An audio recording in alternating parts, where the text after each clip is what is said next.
That ain't our role and function, and it ain't our position. This woman must not speak for all of us, because if the US decide they want to do a false attack, she has given the US the okay. And the blame will easily fall on Venezuela, and no one would be the wiser. That is the information on the ground.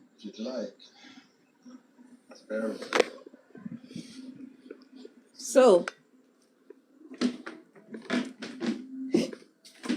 what we need to do, what we need to understand, is we have to acknowledge that we made a mistake. The biggest mistake in most of our lives was choosing her as Prime Minister. Because left, right, and center, she's shafting the very same people that voted her in,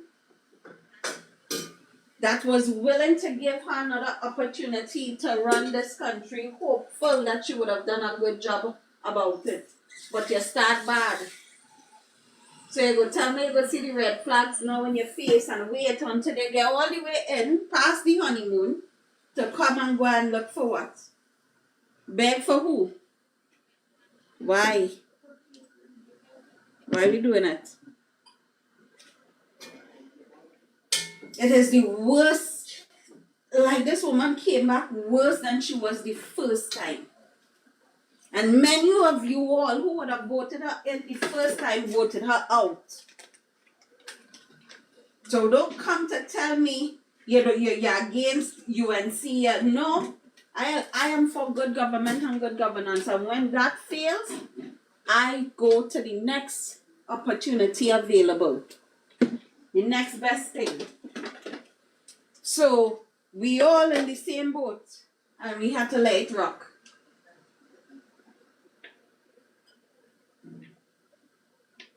Well, people, you know, I was on this side here, and we was facing a little technical difficulties. The stream would have been cut on YouTube, so we had was to put back up the stream over on YouTube. So the people that are now joining us back, welcome back here this afternoon. And you know, we had also take measures as to bring certain things to you. So there are people that, you know, we would have invited to join us here live here tonight. So one of the person is right, it has somebody I had to send a link for, and we have Miss Spicy. Let me see if we could bring up Miss Spicy here this afternoon. I don't know, you're hearing me properly on your side here, Kezia? Yes, I'm hearing you fine. Let me make sure as to the volumes on TikTok I'm at. Don't know what's taking place, but you know, it might be we're having a little difficulty still, nonetheless. I don't know what happened with the stream just now. It just would have cut suddenly.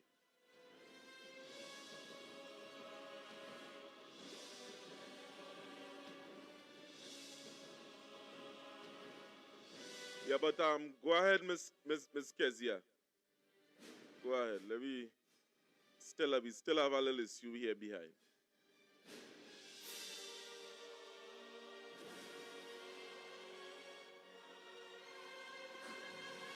Okay. So people have to be mindful of what it is they are seeing, and we are not in the era of just watching and not saying what's going on and not talking. This is the era from the time you see it, say it. Well, what the police service Roger Alexander used to say, if you see something, say something. This is the time. If you see something, you need to say something. Be mindful, because we're not going to sit idly by for this woman to give approval to the US, to give a false strike on Trinidad and Tobago for their agenda against Venezuela. Because she mentioned after something, sometimes people know they slip and they don't understand, is the thing that they slip and they didn't say is the things that people listening to. She said that after she would be here for Republic. I don't know if you have that video. I think I sent it to you or anything. Where she said that she's going to be out of the country by after Republic. Yeah. Right? So she didn't want to give a date for when it's going to have budget. Why you can't give a date for when it have budget? What's the reason? What's the reason? Is it that you're not going to have a country to come back to give budget for? Or the country you're going to come back to going to be in mayhem and madness, so you don't have to put a budget out for them? What it is, what it's really going to be, that you're not going to be in the country and the US done position themselves ready to strike on Venezuela. Tell me. Make it make sense. Because right now it ain't making none in my book.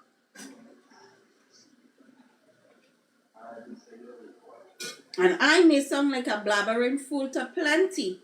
But in our forums, you very well know, Renison, I have spoken about different things before it happened. And when it happened, everybody wants to know how you does know these things. Because I make sure I tap into the right resources. So when I hear these things, I stop and I watch to see. But I reached the point that once I see something, we have to say something. Because Roger Alexander tell us that. Roger Alexander tell you that. Well, Roger Alexander say if you see something, say something. If you see something and you don't say nothing, how you want the authorities to help you? So I want the international forum. All the international forums, the UN, the EU, all of these international bodies to hear what may be our outcome. Because why are you telling me you needling Venezuela? We don't have no beef with Venezuela. Yes, we have issues with the one or two who here that want to involve themselves in criminal activities. Them easy to deal with. If all you're willing to do all your job, if all you don't have all your hands in cookie jar, all you'll easily take care of that bunch. But for the masses, for the country, we don't have no problem. Venezuelans have no beef. How you telling me you come to bash Venezuela? Guyana, who deny you when you come and say you're going to have affiliation with them and you'll be able to get oil? Is this the way? You would be able to work with Guyana? This is the way? Because the only two countries on the bandwagon of the US in the Caribbean is Guyana and Trinidad president. Guyana holistically simply because they're being held back from doing what they want to do with the Esquibo whole situation. And our prime minister, but I know she don't speak for me. She don't speak for me. So I could tell I'm not going to let nobody make me no bait. So, yeah. So let me understand why you baiting these people. Why you baiting the Venezuelan authorities? Why you doing it? What is the reason? What is the logic behind it? And we have no beef with them. Never had no beef with them. More than the little in-between thing. And you cannot tell me that the whole cartel thing is now such a great issue. Because when it comes to them ain't the only ones. It have people who come in from the US with guns and drugs. We have a whole show on cable for that. It have people coming out of the UK with guns and drugs. A whole show for that. We have containers coming from all other parts of the world with guns and drugs hidden in panels of vehicles. Who bringing them thing in? And you're telling me we're concerned about Venezuela? We have the vessels to pour in the water to deal with them. Commission the vessels and put them out. We have other Caribbean islands that we could band with and tell them we need help. Send what they have. Because all It has to be a joint effort, because whenever they in our waters, they drift across there, because if you all never pay attention to the map, from as far I think as St. Vincent, when you start to drift out of St. Vincent, maybe St. Lucia waters, you in Venezuela waters. Then you ran away. Right? To the city. And Trinidad ain't have far to go for our fishermen if they have problem to drift in Venezuela. You creating mayhem. People have to make their bread, get their bread and butter. They have to make their livelihood. They have to work. Fishermen have to go on the water. Why are you needling Venezuela? Why? You don't care about nobody. You cannot tell me when everybody when you put in a bullseye on your citizens' back for no reason. You ain't come and say, Olia, we don't have no money. I want to borrow XYZ. I want to use from the Heritage Fund because one, I want to protect our borders. I want to commission our boats on the water. If they have problems and they have to fix, be able to put them out on the water to protect ourselves. I want to reach out to our CARICOM brothers and sisters to ask them to assist us with whatever aid and auxiliary they have to man the water to protect ourselves. Because whatever Trinidad have, everybody else have. You're not doing that. You want to put your mouth in people's business, to put bullseye on Trinidad and Tobago back. Or you're not realizing that is a false strike that's going to happen to take out parts of Trinidad and Tobago, if not all. Well, then to blame it on Venezuela. Well, Trinidad and Tobago, I don't want to cut across Kezia. I know when she starts, she does get heated, but our next guest here, she here on the program. Our leaders hear from she all the time, every time. So, Miss Spicy, good afternoon to you. Hello, good afternoon, Trinidad and Tobago. I was enjoying listening to Kezia, I could listen to Kezia all night. Kezia said a mouthful, and I agree with her fully on what she said. It is really disheartening to see and hear what has happened up to this evening. Well, last night into this evening. The utterances of the president of Venezuela, the shooting up of the boat tonight or this evening on the waters, and we're not sure. I mean, how could you shoot up a vessel with people on it? You have no proof that there's drugs. It's like no one cannot go into the waters anymore with a boat because there's no question asked. Innocent lives are being lost, and I am feeling that we are heading into a war that we have no right being in. And it's scary. And the sad part about it is the government isn't preparing its citizens for an impending war. What happens if a bomb or a missile drops somewhere in Trinidad? Trinidad is already small as it is. What will happen if we are invaded by Venezuelans? What are we to do? Would we be running like headless chickens, don't know where to go?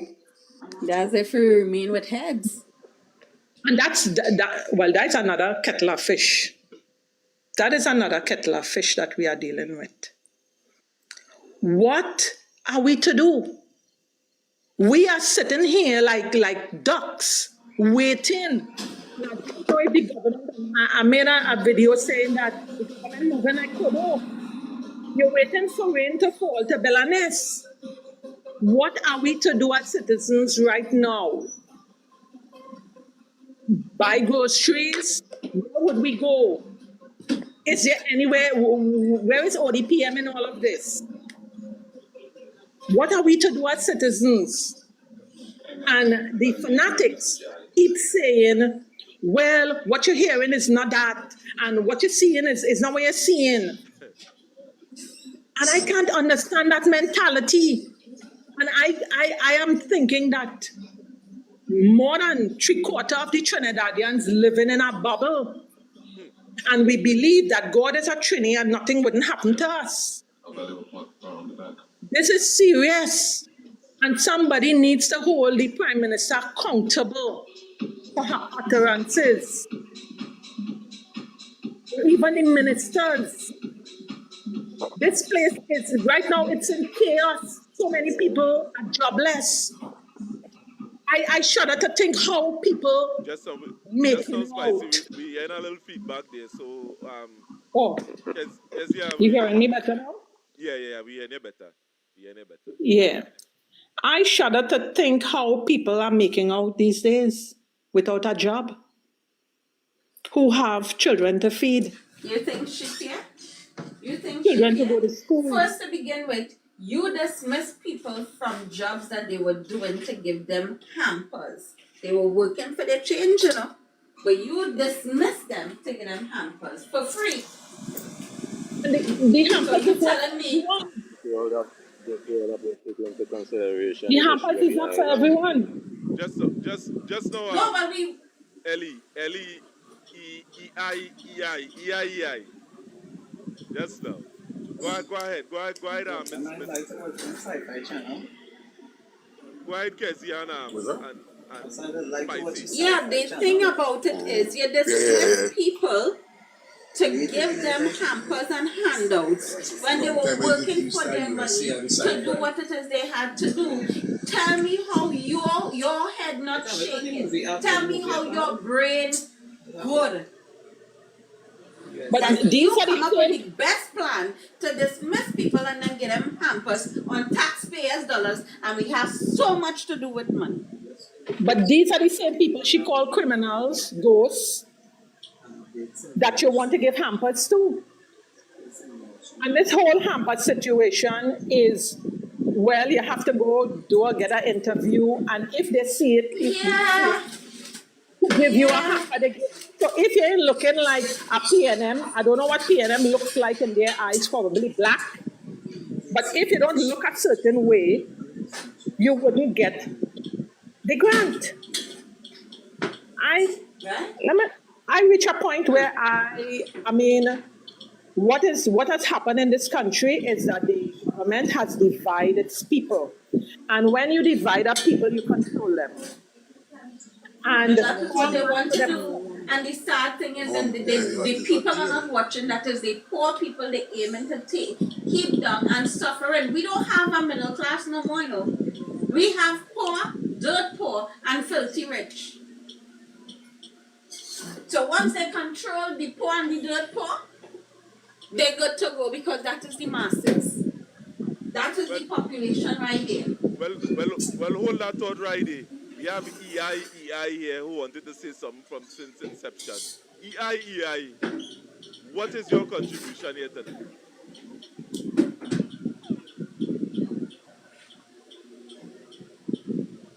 Well, EI, I see you miss your chance. EI went off. EI, oh. Hangover. Good evening. Good evening to everybody on the panel. Good evening. All are good. Good night. Cool. Well, we be hanging in there. I realize that I hear all the different I listening to the discussion there and everybody giving their 2 cents with concerning Kamla Bisesa and this political party that is in control now. And I see somebody right there in the thing PNM never fired nobody. Yes, people got fired, but they never had this mass amount of people getting fired in this amount and so sudden. because you just ups one day and just fire everybody and just find everybody must just agree with it, across. And the thing is, it have more people going home. And a lot, if people was paying attention to what Stuart Young and them was saying, everything that is happening, they explained it to the people before. They explained it to the people before what was going to happen. That this government, concerning the economy and how money is, how the money going up to be distributed. Because if you watch something, what PNM was trying to do for all these years is make sure people keep their jobs. The poorest are poorest, still have food on the table.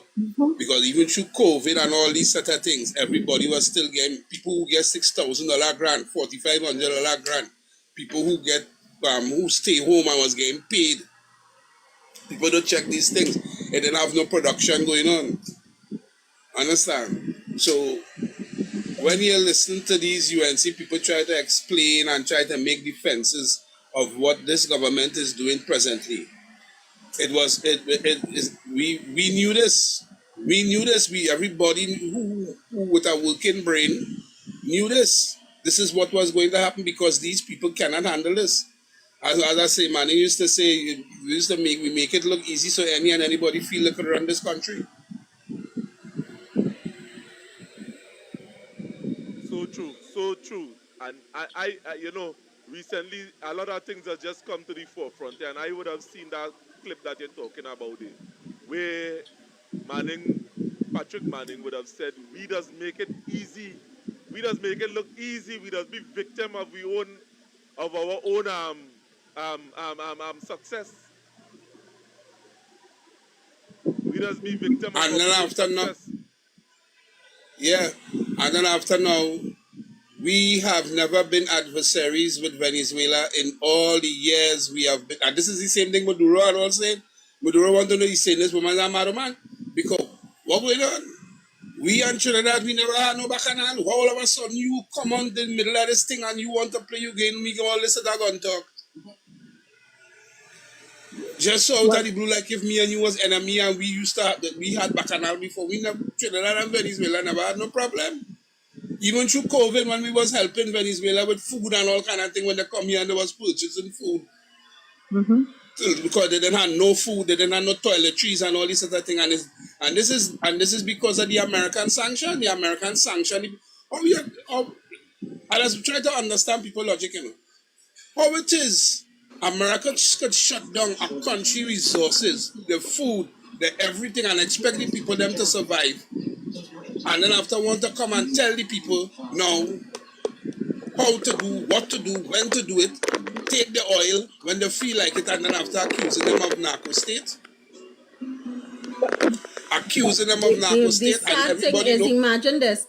Venezuela ain't even a key player in that whole arena. Exactly. And drugs, they ain't even a key player. You ain't going around to Colombia. You ain't checking Guatemala. You ain't checking Cuba. Exactly. So why you really on Venezuela? Yeah. Why? Because Colombia and Peru is the two #1 mass producers of high cut marijuana and cocaine. Exactly. It comes from Peru. I forgot Peru on that list. Peru is on that list. Yeah. That is exactly. And you're going after Venezuela. Those are the top players, but you're going after Venezuela. So you feel people should Venezuela is just one of the one of the pathways that is used to transport. One of the ways, it has so many ways that has transport. Let me tell you why they use Venezuela. Venezuela in the past had a high import and export. So they used to use their borders because it's one master land, is a continental land. So it's just a pass through borders.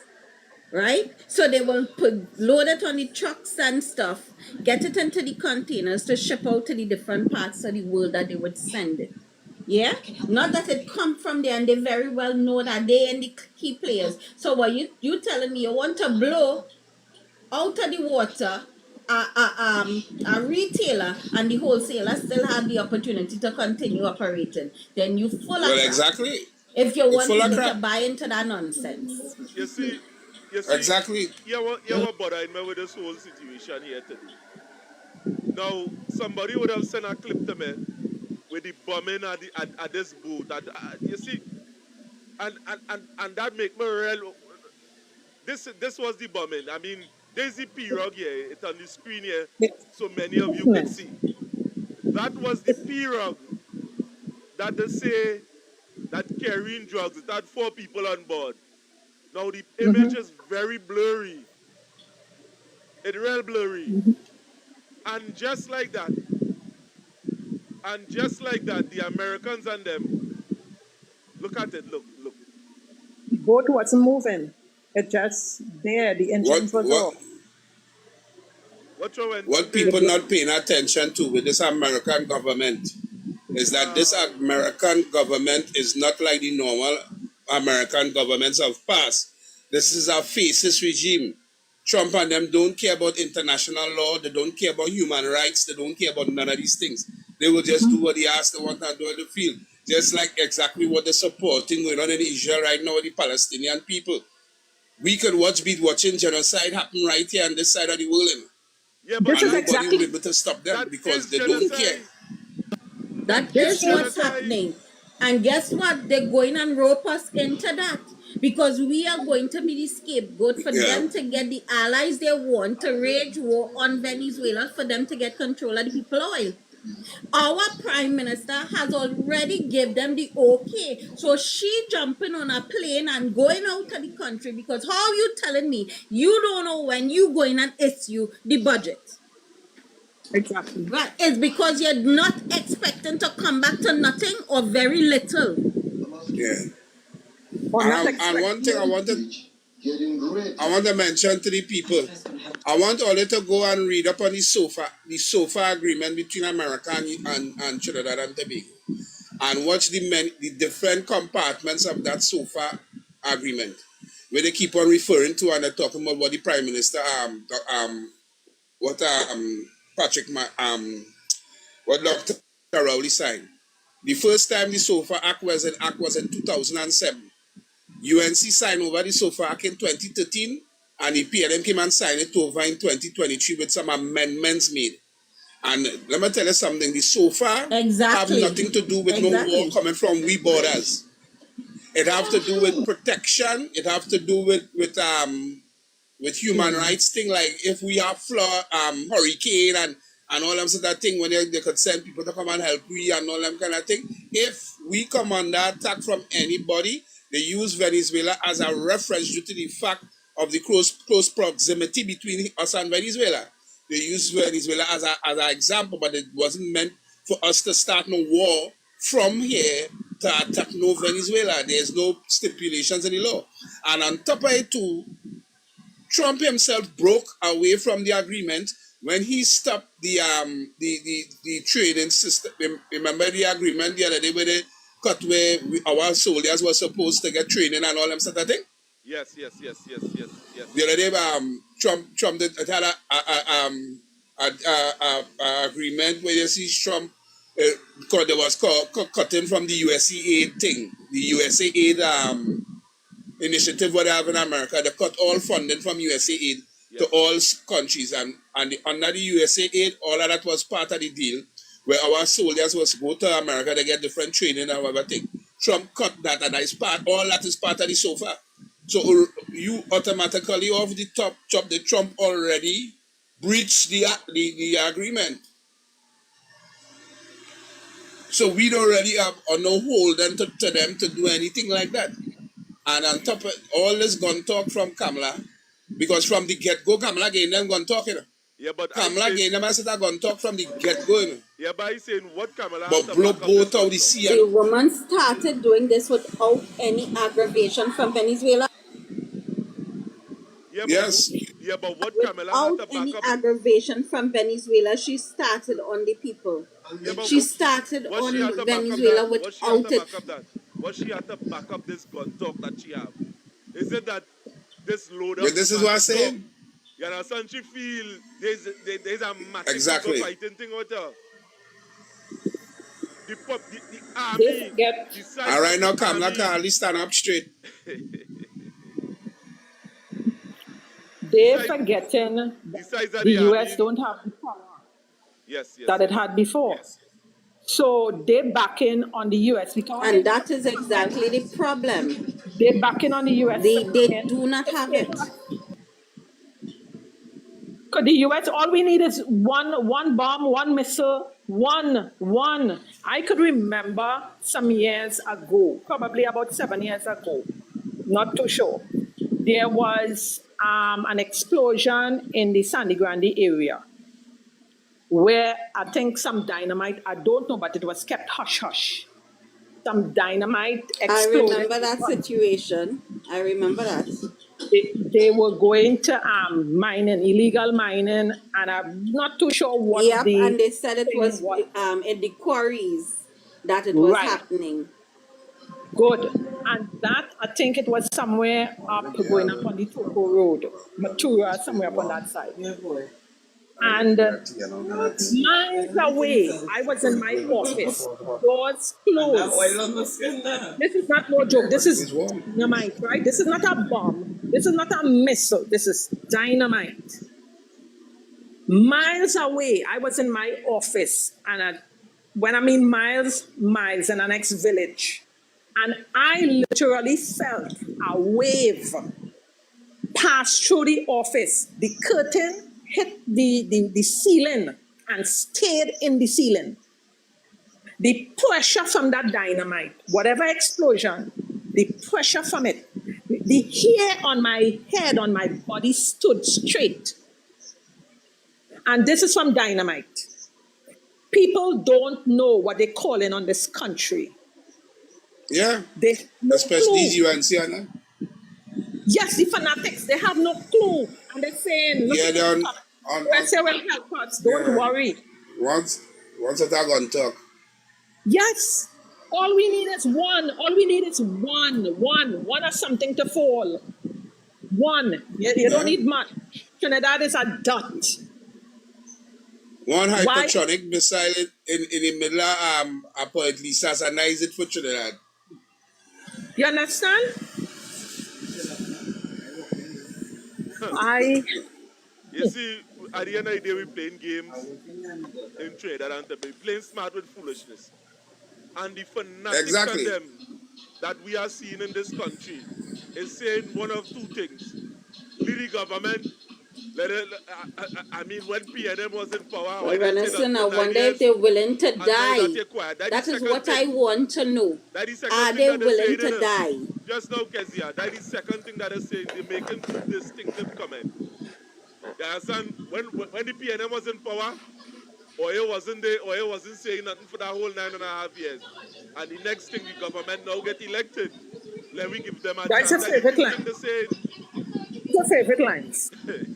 Yeah, but Where were you? let me tell you something. What they need to decide while they're saying them thing is, are you willing to die? Because that is what that woman put Trinidad and Tobago up for. You ain't give a date for the budget, but you leaving the country for a summit. And you ain't have a return date to tell people when budget going to read. That is because you are not going to be here for an additional reason and purpose. The US already positioned themselves ready to strike, not just the boats that they're doing in between, but literally ready to strike. You are telling me that has no arrangement with you being out of the country with your merry men. If you come back to a country, or what are the remnants of it? So you don't need a budget. You don't need a budget. Right? Let us take care of our issues and leave the US and Venezuela to whatever is the outcome. When it happens, like all other CARICOM countries, we know, well, okay, this is who we have to deal with. Not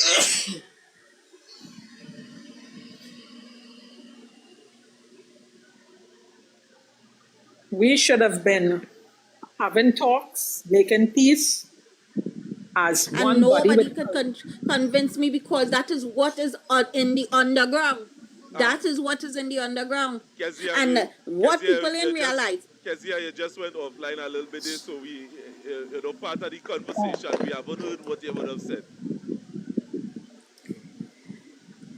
People need to understand whether or not they're willing to die for this cause. They now come in, you're against the UNC, you're this, you're that, and the other. It's only the UNC right now that have the lives of Trinidad and Tobagonians at stake.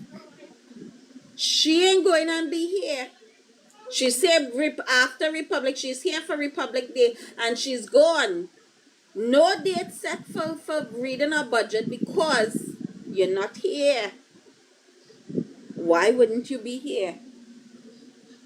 Who you setting up to take fall? I try.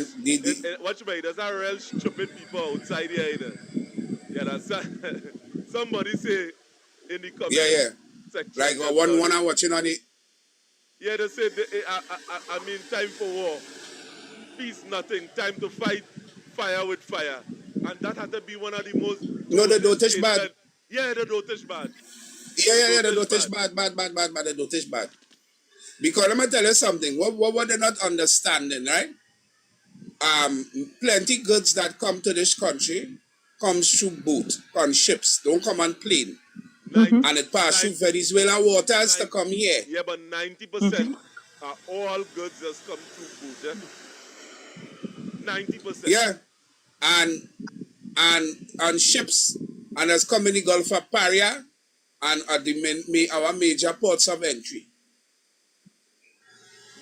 They have already shown that we have already had a 10% drop in goods coming in.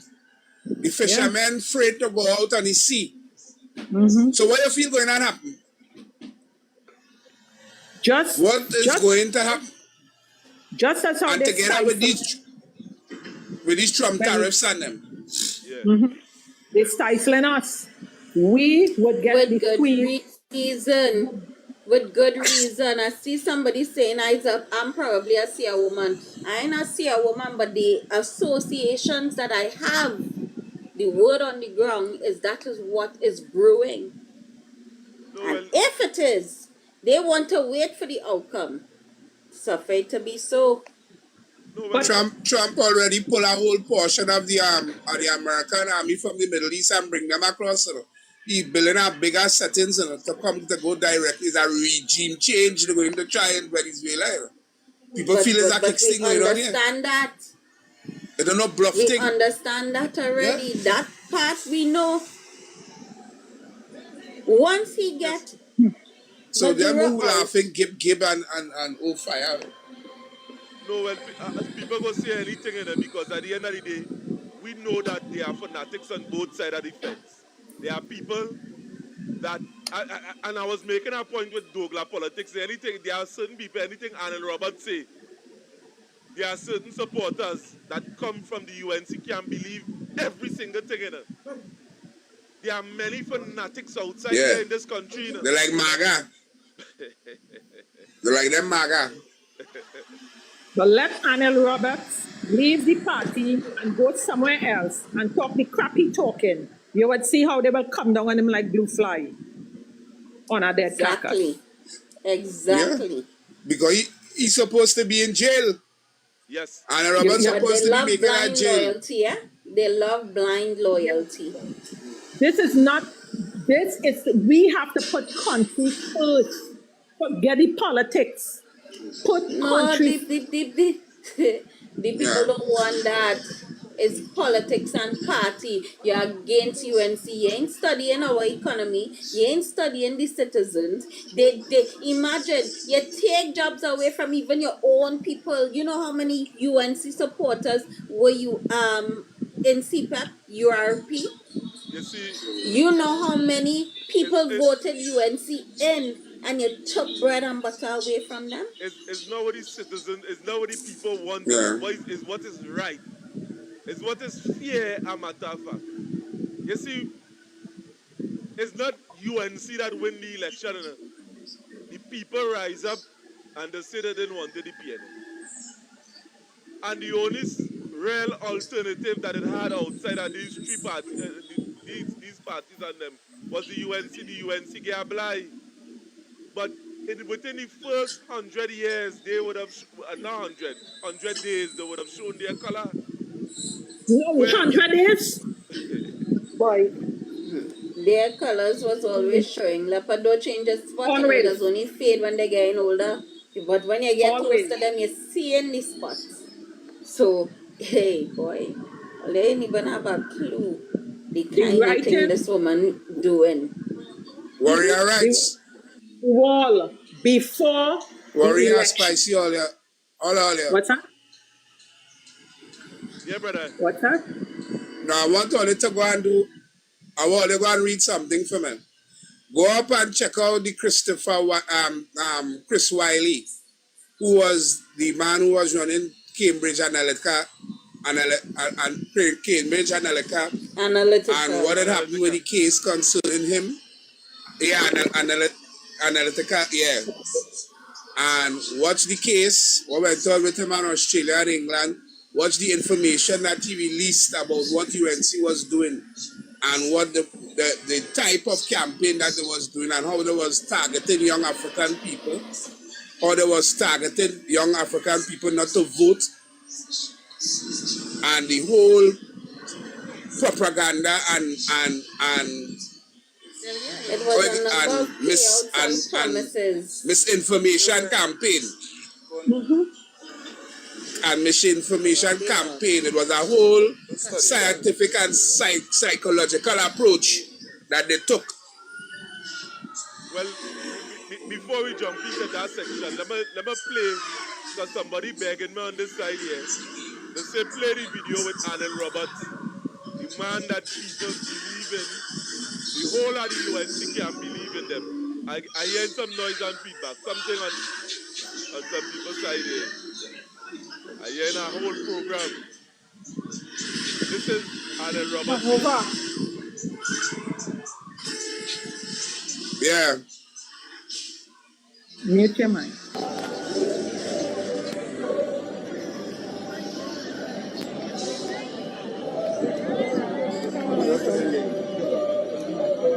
I know.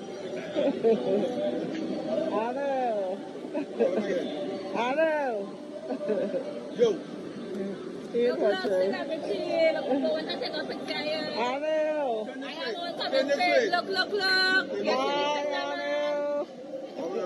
I'm good. How are you? Nice day. Nice meeting you. Enjoy your carnival. Yeah.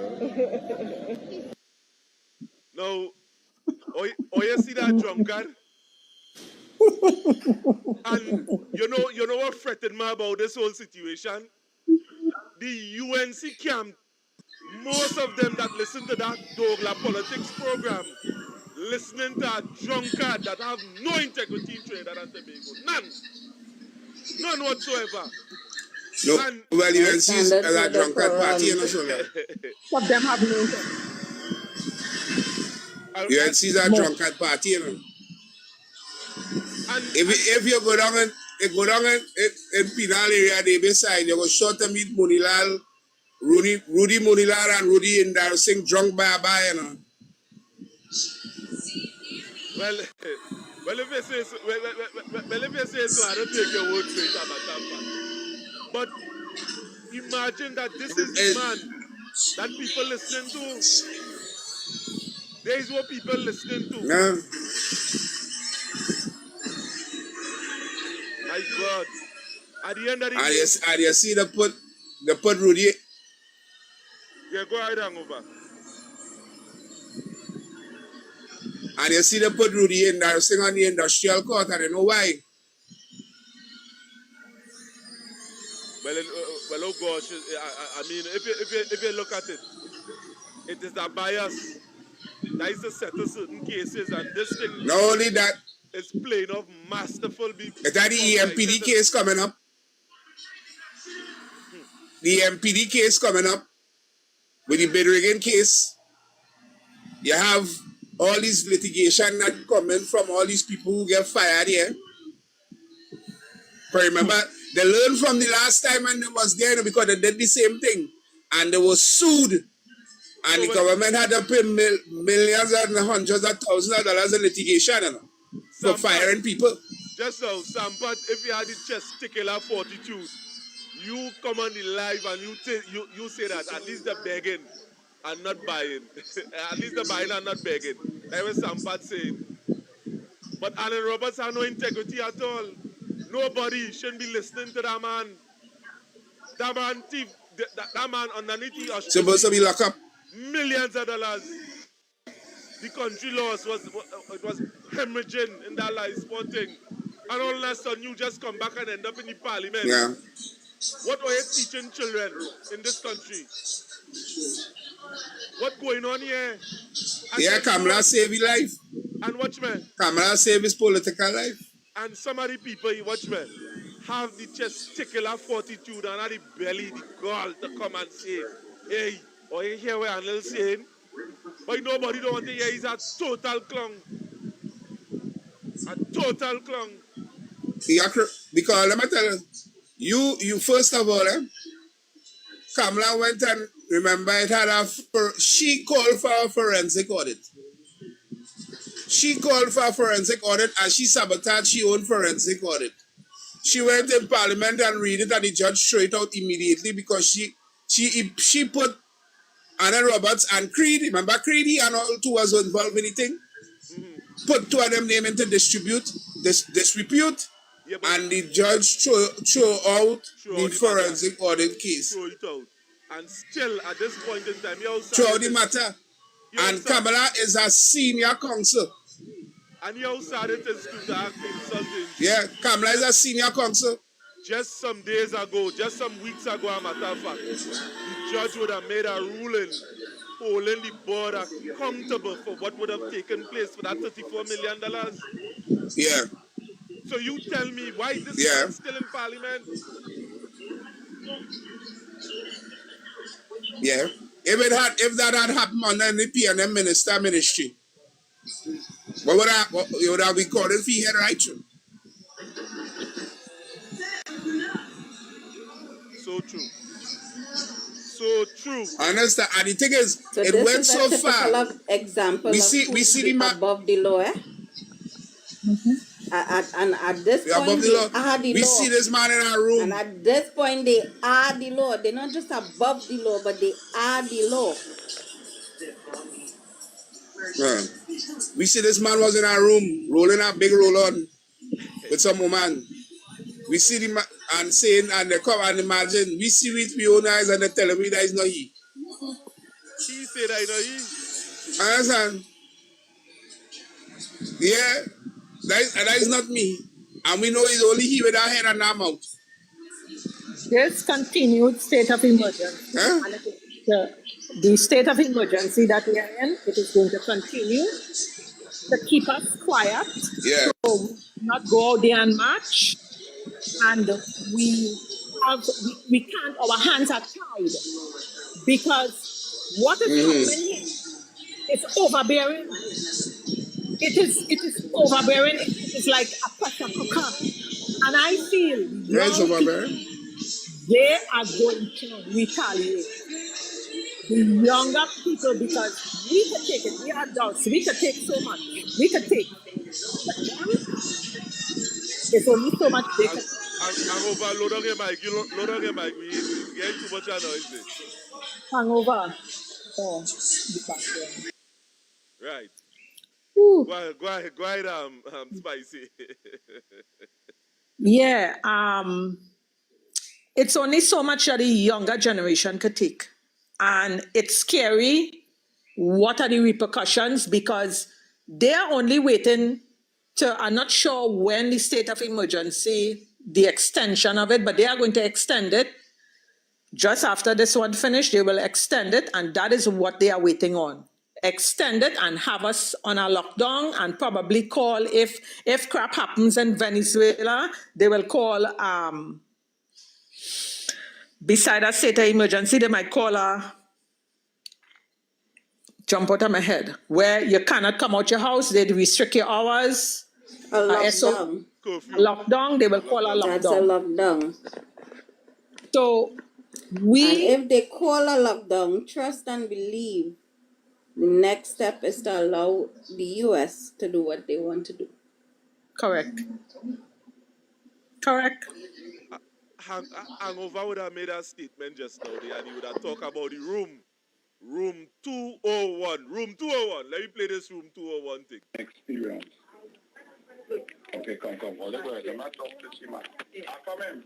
One video clip shows the man who looks a lot like a current government minister seen doing some interesting things. Empty out the cigarette. Yeah. Pull it up. I could do that. Because it's for me to pull man. I never touch. They just roll it for them boys, all my boys. But you see me, I could drink rum whole day and night. If I take 2 quid, go on drink. They come with 2 quid man. Anyway, separate what we want to put back in time. No, this is what these things take. But we going to take all this. It's the English style and all of the name. Well, right, I'm the English boy. Yeah, Dan. No, aquí hay unos pantalones bonitos para hombres. Ven, yo te los voy a mandar, ¿oíste? Oh, that's fine. You play. And you know what's heart-wrenching about this video? Here the Prime Minister's response. In a road that's over there, but I'm not that at least 20 different partners. It's unknown who shot the video, when it was shot, and where exactly it was shot, but it appears to be in a hotel room. And in this shot, we can see a set of keys with a tag marked 201. TV6 News tried contacting the minister, believed to be in the video, but calls to his mobile phone went unanswered. The communications minister also could not be reached for comment. We then contacted their boss, Prime Minister Kamla Bissessa, and she said she would not be able to comment until she saw the video. What? Say that again? And you're correct. There's something very bad happening. So I need to see if I can respond, okay?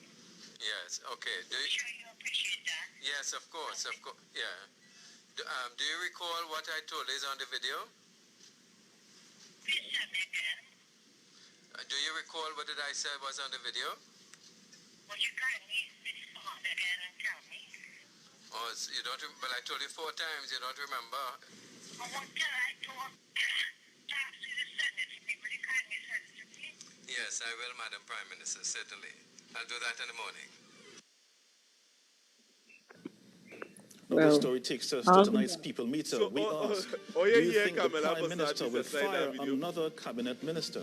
To vote, you can text yes or no to the number Just now, 426. We'll bring you the I'm taking it results off, at the I'm end of taking this it. newscast. Oh, yeah, Kamla Passad Bissessa in that video.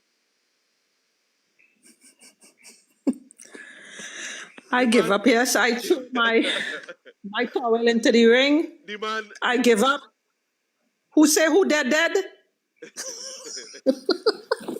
no, the man say, Miss Passad, didn't I tell you about this already? I tell you 3 times. And look, you almost send it to you. All that time she playing senile.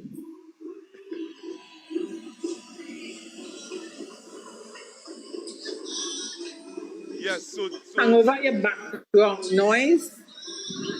yeah, hang over, but yeah. I don't know how is that because I have on a little small headphone. No, they hear nobody getting background noise. Listen. Reduction either not on or not working, so it's not drowning out your background. Yeah, we had everything in the back. Everything.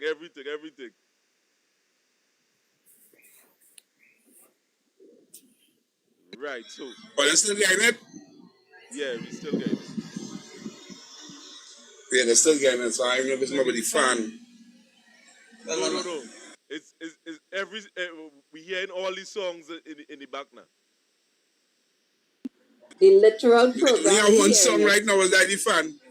I'll take off that. No, we hear like a TV in the background a little bit. You're still, wait. You getting it long? Them still hearing that TV. Oh, let me hear that with this thing. Well, it's a microphone.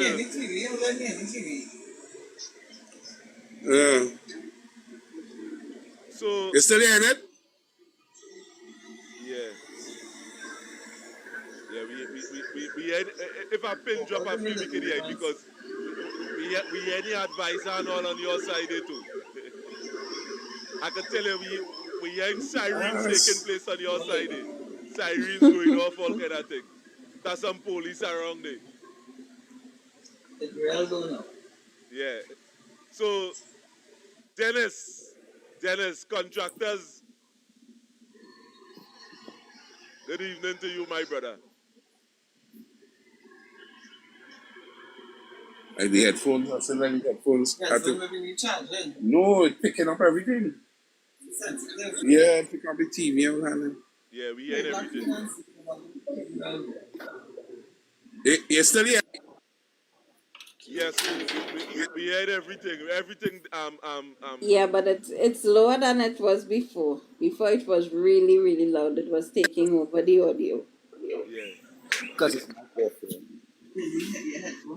So. Yeah, I take off my headphones now. Well, I was picking up everything. Yeah. Yeah, we are picking up every single thing. It's songing a little better. But Dennis. Contractors, what's going on with you? Are they trying to stay humble? I ain't here. Are they trying to stay focused and be humble? You know, it's always good to hear a different perspective. I know you might have a different perspective about what we're talking about. What is your perspective, contractors? At the moment, I don't want to be biased for the viewers. I think I maybe step a little last night. You give me an opportunity to talk, so I talk. You give me a second. I just want the understanding of the people who listening that everybody's opinion, as they now say, let the floor open to me. Everybody's opinion have a count. So just the second that I go and speak here is not to throw no tantrum to nobody or nobody to get deeper, because I'm not your enemy. But what I'm going to say on this man live again, I think I said last night, I am all at the moment taking a little bit of time away from politics, because the focus on politics right now is not of the people. And if people want to use the politics right now for their benefits, it's all right, because it's not sending children to school, it's not keeping people safe. You're seeing these politicians now in the bacchanal. Now it's a politician platform where what about the hungry people, what about the people still suffering? So right now government playing the ASS, playing to bad manners, right? And as I say again, I wouldn't go and throw no tantrum behind Alexander or the guy, any one of them right now, because like I tell somebody now, my life the other day, go to any MP right now, any MP, and ask them for help or support. They go and tell about them problems. So at the moment, the country with the government settings that we have right now, no disrespect to my auntie Kamla, full love in your girl, at the moment, politicians at the moment are not for the people, they are for themselves. Because if you check it, everybody vice being shown now, everybody trying to play down to earth because they're watching the next man, and it have no civilized people right now running the state. And Kamla can't do for herself, play to bad manners again on the life, so it's not about defending, it's about just shoot. And Kamla right now can't defend every obstacle that these ministers putting themselves involved in. Right? So for me, if it's about politics with helping people, I on board. But right now, our country is just going down a ratchet road that I cannot stand to conversate about politics. It's not helping nobody in the country at the moment. So I have no opinions into saying what is good, what is bad. As I said again, these individual ministers that they pick to run the country, dealing with their own issues. So I don't have no take on none of the politicians right now, and I don't want to entertain none of their conversation, because I'm also representative for the UNC. But as I say, playing on a platform that they can record and cry back for them, do not stand in the grounds of what they say they're coming to do. And now we continue in a legacy that we will break into happen, where the UNC now come in power, instead of spending money, they're looking back for money, because them are all right now broken. Plain talk bad manners. People might want to hear it, but it's facts and it's true. And if we go to our next treasury, because we don't sell out the country, we lost in the economy. We have nothing. All we have now as an individual country is we balls and we boom boom. And I go for the female part. So all the people in this country need a little bit right now focus on trying to better their family and themselves, because these politicians don't give a rat's ass about none of it. Sorry to say. You know, brother, I respect your comments 100%, and I always know that you was a real person. I know, I mean, you ain't gonna come and make no kind of adverse thing because, oh God, I know your footing, I know you're supporting you. I'm not saying that you can't have an honest statement, you can't make an honest statement, but you from the ghetto, and I know you're feeling, you're seeing what's going on around you. When you put aside politics, you're not just hearing the cries of the PNM, you're hearing cries. And I know you're Generally, representing. Yeah, you're hearing cries. You're hearing cries. Let me put aside politics. Right now, people is crying that people cannot send the children to school. That is a fact. facts. That is not something that It's a I fact. lie about. Right now, with that bush growing up all over the place, people losing their work all over the place. That is not lie. That is facts. And me and Collier here, to bad talk no government, to bad talk the people, well, the UNC that, you know, you're standing for. I just wanted an honest opinion. And you would have delivered that. You would have delivered that You because know, the politics in this country not helping us right now. Not right now. I We want to say, fighting. We wanted to put in somebody that would have deal with the people in a particular way because people was not being heard as they say. We was feeling like we not being heard. And what take place here, the minute after April 28th, thousands of people lost their job. And this was all over Trinidad and Tobago. Just the other day, my sister come at me, I mean, big man, you know my sister. And you know who is she contractors? She come to me in tears. When they lay off people in Europe, she was a worker. They lay she off to everybody home time for everybody. So and she was neither here nor there. She don't believe in this politics thing. And there are people like that outside there. But they still was affected by that decision. And you're saying, let me weed out politics. Let me weed out corruption, a matter of fact. But you ain't doing that. You're chopping down everything. If you're weeding out, if you're weeding grass, you taking out and you have a garden, you ain't pulling out the corn plant. You're pulling out the weeds that in between the corns. And when everybody had to go home, and you say you just weeding out corruption alone and everybody feeling it, or you feel people stupid or? People ain't stupid, man. But I hear spicy. You go ahead.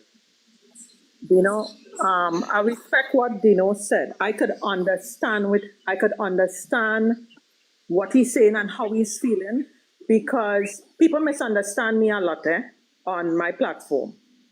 And when I talk a political party bad, because when PNM was in power, I used to bash them. UNC came, and the reason why I used to bash them is not that I want to get rid of a government, it's because I wanted them to do better. I wanted to show up their faults because a lot of the times people run in a country, they don't know what is happening on the ground. They put people to manage the resources or the constituencies, and most times they don't know what is happening on the ground. So I will talk up about the roads, I will cuss, I will get on because, I want betterment for my people. It is not about politics. When UNC came, when I started to speak on some of the ills of the UNC party, I was not speaking ills or what they did. What I was highlighting and try is so that they will not go and do it again. This is what hurt us, And I could understand when Deno said, he know everybody's hungry. When we come up on a platform and we speak about URP workers getting fired, we're not talking about PNM URP workers. We're talking about URP workers. When CPEP workers get fired or other people got sent home, we're not talking about PNM people. It's everybody we are fighting for. When I put my life on the line, and most times I am threatened, I am told the worst things, It's not PNM people I am standing up for the people of Trinidad and Tobago. I don't care who in power. Once you do the correct thing, this is what we are standing up for. Do what is right.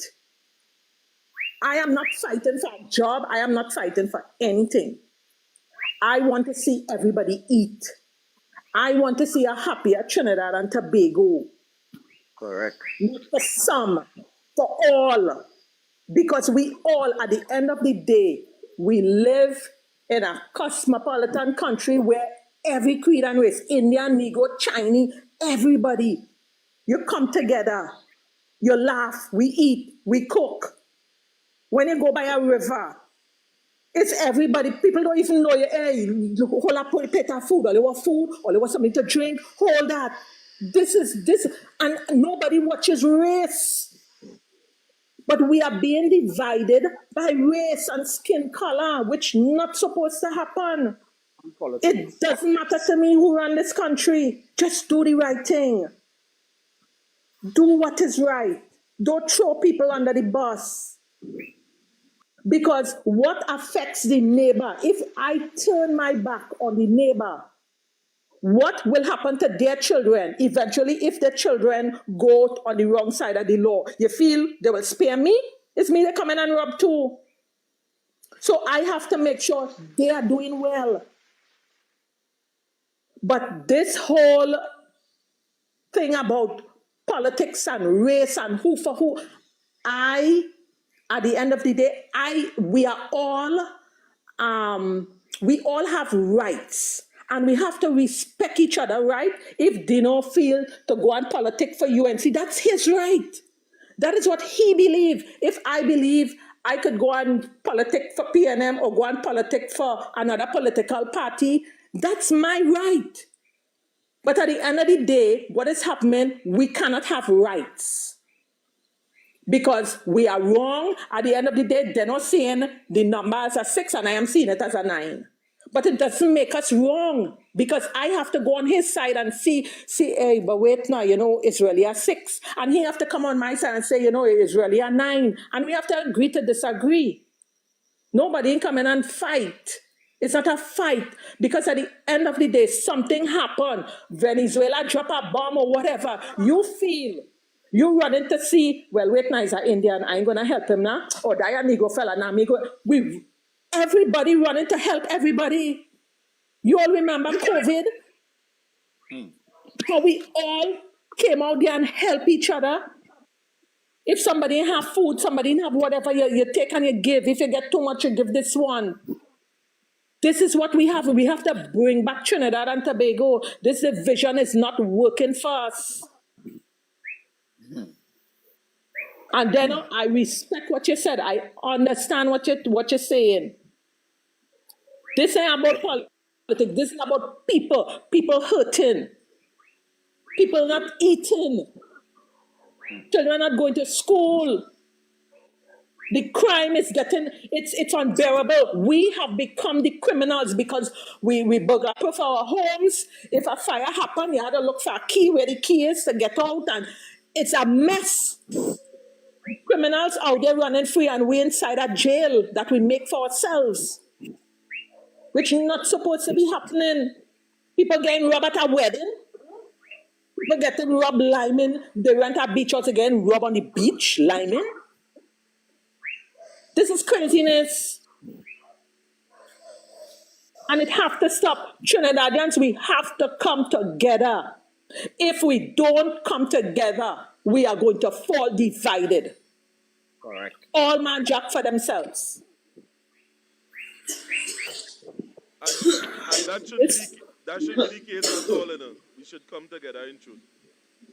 Not only that, too, we have to start paying attention to the truth and the facts. And that's what it is about. Because I must say this. It's not just about coming together for the truth and the facts, because it's being honest with ourselves. To thine own self be true. Many of us who voted for UNC already know they made a mistake, but they're dying hard to say, give them a chance. But as we must. Because, let me tell you something, I am anti-UNC. I don't care what nobody tell me I'm anti-UNC because I know what they give. I was one of them who was stand up against them since 2013, 2014. I was on social media here talking about them on what was going to happen to the economy and what they did with the forex system since in 2014 with Juwala Rambaran. I talked about when they leave us in a recession after the wild spending and contracts and friends and everybody get millions and billions of dollars and just leave the country in a hole. I was talking about all these things years ago. Understand? And they attacked me, they came, they send the fake profile, whole fake profile, and the Cambridge Analytics business what they sent out everybody for the last couple of years to take down all wise, they take down my page, everything from my social media. So me nobody can tell me nothing about them and how devious and how the things that they will do for power. The things, the whole low they will sink for power. Yep. Correct is right. Because I remember when I started, I came on to the politics in September last year with the property tax. And I was bashing PNM. And the minute I started to speak against the UNC party and what they were doing, I got death threats. Death threats was coming. They knew where I was living. And I was like, what? That is how Jed is. That is how far they does go. Yes, even 2 days ago, I got a death threat again. Yeah. You will get that. This is real. This is not no fake thing. And this is what turned me against the UNC. When I saw they wanted to they wanted to strip me. When I saw what they did to me by just speaking out on some things that I saw that the UNC government was doing, and I was like, what? They like you when you talk the PNM bad, when you say ill about them, and the minute you switch, they will come down on you like a rock. At one point, I was afraid to leave my house because of all the I was receiving, and I was like, what is the government, what is Kamla doing about this? Because this is how and this is what turned me against the UNC party. Because I voted for them in the election before. I voted for them. Because I wanted to change. But when I saw what was going on, I was like, hell no, the UNC will never get my vote again. Never. With what experiences you with this teacher? I had to screen. TikTok wrote me personally and it said the threat on your life is high. You have a high level threat alert. Yeah. They started shutting down certain people, shutting them down because of the threats. And it has come with a million fake profile. Hey, that happened to me too, but a councillor spent money on my head when I was running, by a PNM councillor put money on my head, saying we look my partner laughing. So I come from a PNM home, in a PNM household. Born and go voted PNM, my first opportunity to vote PNM, I vote PNM. I just became a man and I have a family to mine. And I say like a typical Trinidadian, remember you speaking of experience, so I understand you, right? Which is experience. So my experience with my party that I grew up with, my grandmother, everybody balize, nobody can touch balize, nobody can talk about balize with me. The house is balize, right? Yeah. And the day that I make that choice to go across the UNC was because of me trying to help myself and myself trying to have, because I'm self-employed, I do building and construction, right? When I went up for the UNC as an opposition, police came to my home and raided my family yard, because we live in 3 houses in 1 yard. Police came and raid a family of children who doing hairdressing, nail tech, my aunt doing geriatric, came into our yard and said that they have guns and drugs in the yard, and there was nothing to be found. But when the police came and they heard that they came a councillor or the representative for the party, the general's officer who came to do this visit, come and say, Mr. Pierce, the councillor says, sorry about this, was a message from your councillor to tell you back down. I said, boy, I told him I would have been happy for me normal like go and get a job because I didn't just see like oh, let's take politics to that depth. I didn't see myself being a threat to my neighbor because I was looking to do the same thing I think he doing, which is helping the people, try to help the people a little better or a little more. And I was not the type to be a leg bottom. You see, there are plenty of people is leg bottom. Me go to you and still like nobody bottom. If all can help me provide for my community or my people, I am not standing. I gotta tell them the truth. And I told you and see that before I even joined them. I am not the typical Trinidadian. Me never lick no bottom in my whole life. And when I left PNM, all my friends are PNM. Boy Ross, I could call him from Mr. Kennedy Richards, or him is my personal friend. And I didn't know they will come on a man platform and sit down and say, boy, you PNM is dog, or boy Ross doing shit in Warden Road. You know why? Because I consider him a brother more than the party. And if he doing good for his party, I would rate him. So like I said earlier on, if the UNC or a specific person in the UNC not standing for what they say as what they're supposed to come to do, I took on them hard lash.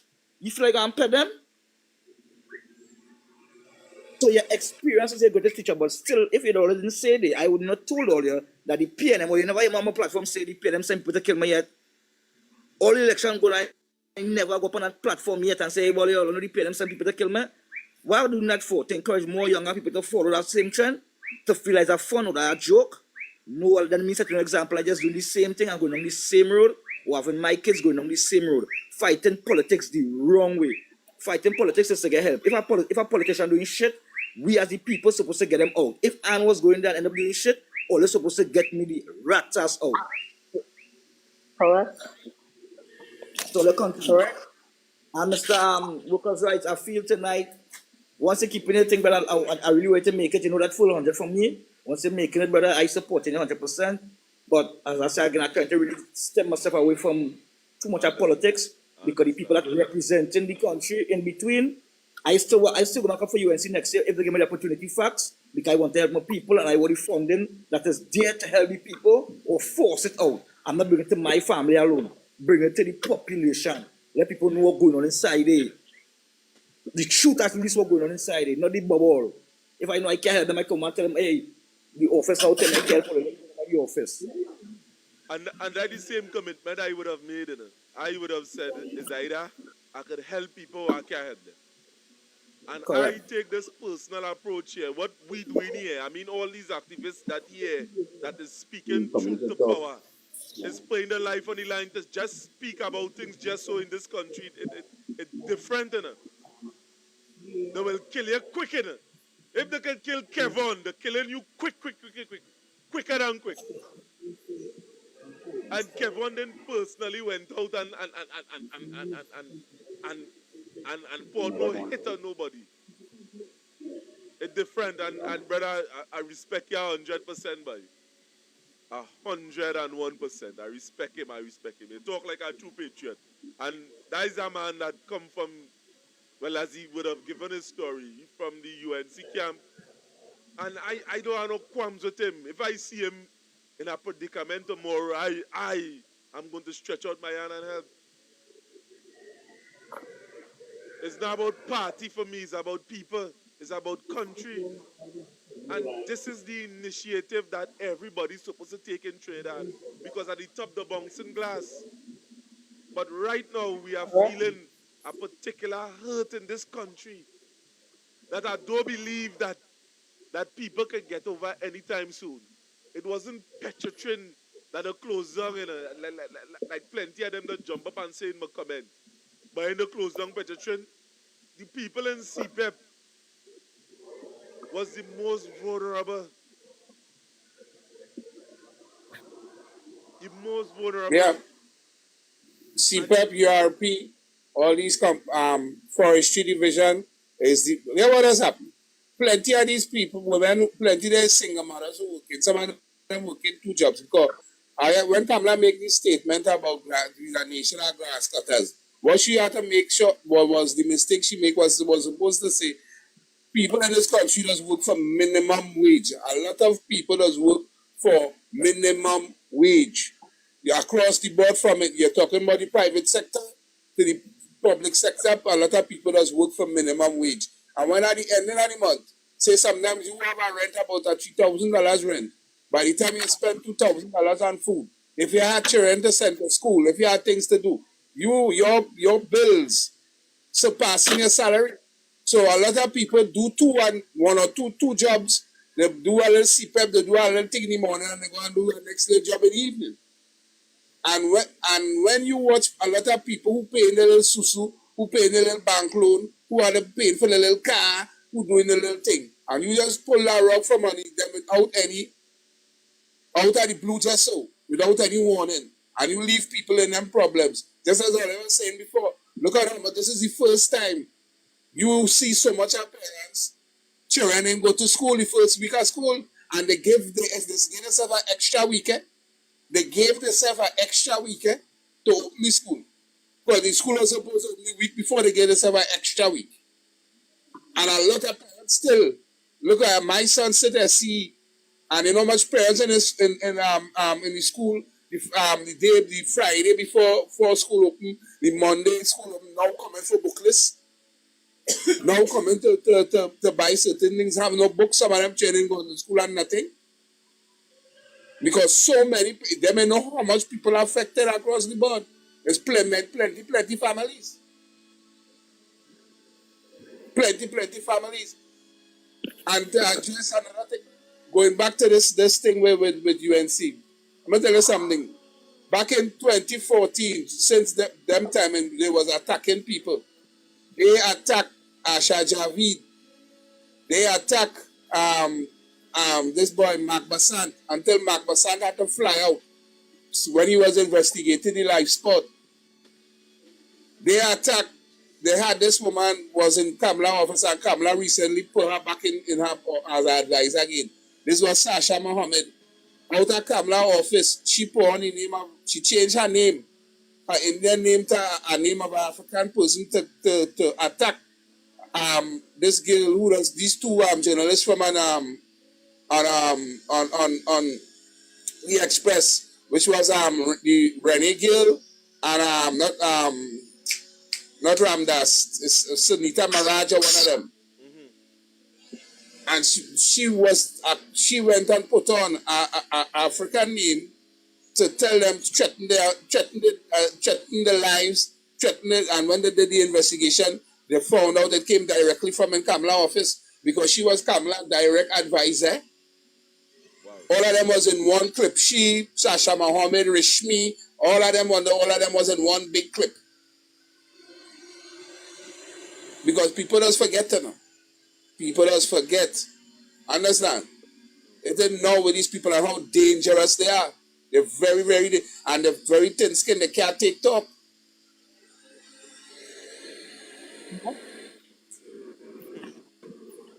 Well, as I say, we in for a real rough ride coming in this 5 years. If they really make it out, the start on a bad presidency in Trinidad and Tobago, and if we're not honest with ourselves and stop lying to ourselves, plenty of you, trust what I'm saying, plenty people outside, plenty of you who watching us here now, or you're under pressure. Plenty of you under real pressure.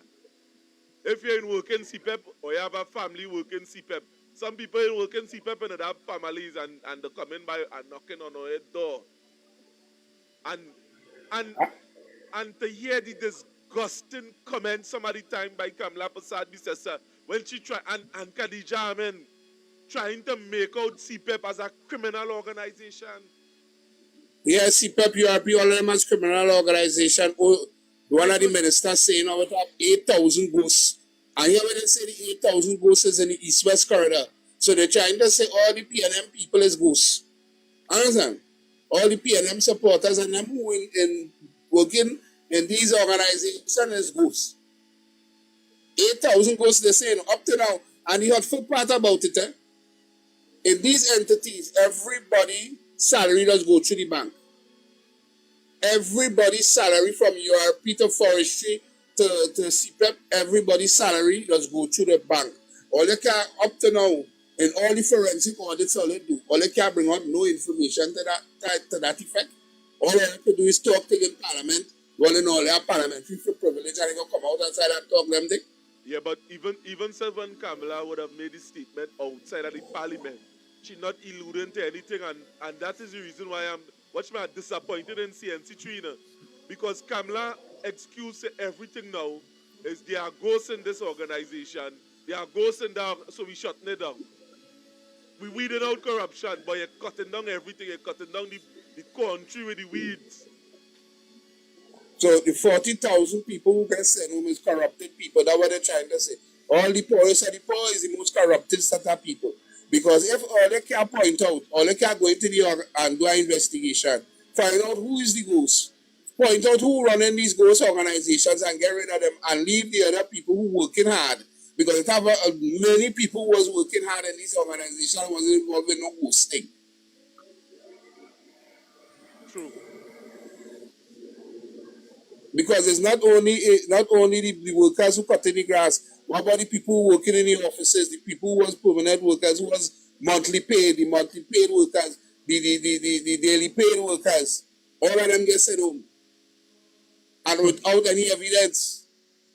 Without any evidence, and this is why they're tying up the industrial court, because they're afraid that no litigation coming in the tail. Because plenty of people will sue them and win for sending them home. Yeah.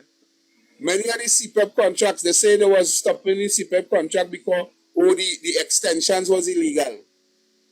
We give them a 2 years as an extension. But all the original contracts was ending quite March next year. So why you don't let the people then work out next year and then after ending, nobody will hear that 2 years extension? Huh? They just take away people's job from underneath them and give them promises and hand out and all kind of that. Plenty of people who don't like hand out, you know. That men want to get up in the morning and go and do the work and sweat for the money, you know.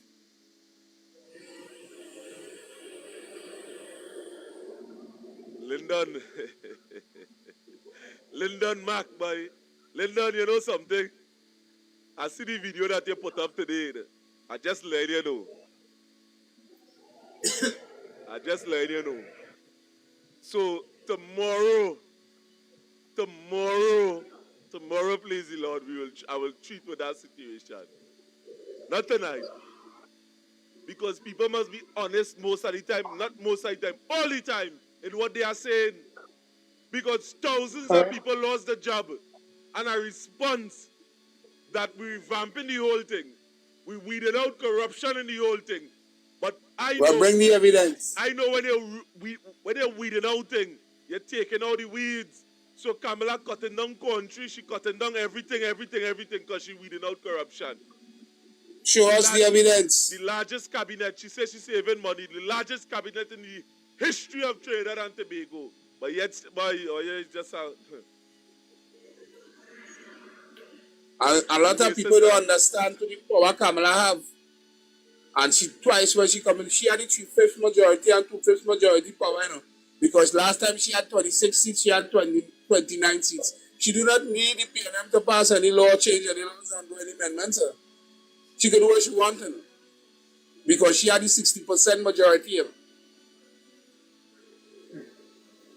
A lot of people don't understand that, you know. PNM underneath Rowdy didn't have that power, neither Manning didn't have that power, you know. The closest ever was to that, or even further, was NAR. Because when NAR beat them and they only had 3 seats, NAR had full power.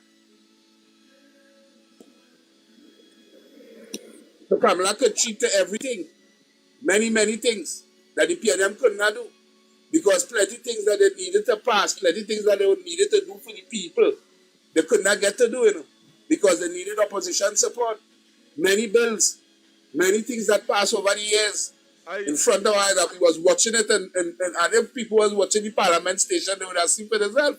I am not seeing that Kamala had any evidence whatsoever in which she presented to the people. She make a statement and fire people based on the statement that she make. It a ghost.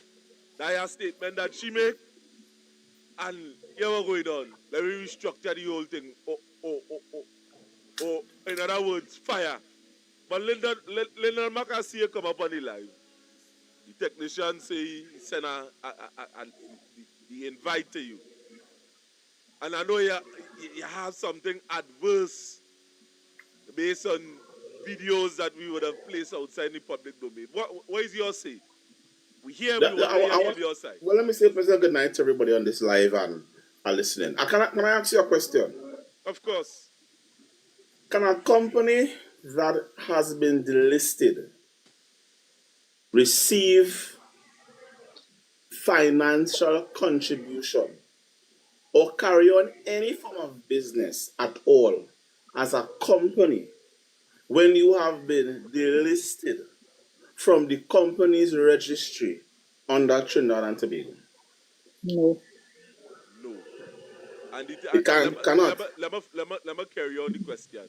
But while it's in operation and it was delisted, it will take a process for you to know that it was taken out of the list.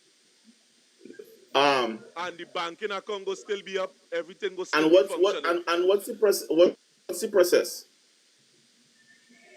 Well, it going along, the company is going to be red flag. The bank will start to know they will call in. And you'll get letters, a matter of fact, to that effect. And the company. So let me just carry along the correct part of the journey, okay? Mm-hmm. So we don't just talk on the public space, and most importantly, people get the correct information, okay? No, Lyndon Mac, You are talking about the firing of the just now, and I hear and I workers. I get into my point, so this is what I'm saying to you. You just said directly you didn't, you don't have no evidence, okay? Mm-hmm. And I'm saying, when you are delisted, it means that you can't do no business on behalf of the company. Mm-hmm. To even be paid on behalf of a company in terms of a check means the government now going to issue to you a check. And then you are going to put that check into the bank for the bank to directly cash out that check. You agree or you don't agree? I agree. Good, nice. I'm glad that we're on the same page. However, if you are a delisted company, how can the government who has delisted you be receiving a check if you are a delisted company? Meaning that you cannot legally operate under that company to collect any money and do any form of business if you are delisted. And then at the same time, the same government goes to issue you a check. Just now, you are saying here. How the government, how the people that making, how the check, Lyndon, is going to know that you're delisted? Because if all the time... so, all right, just now, I'll answer a question. If all the time the papers was already approved, I sent in my papers into CPEP, that approved the papers, the check within the company registry, I was on the registry. You see, here what I don't like about this statement. The companies that was delisted was all of them was in the company registry at one point in time. So you cannot say that it had corruption, that it had company that was never registered. Listen to what I'm saying. There was companies out of 300 that was delisted. So what about the 300 others?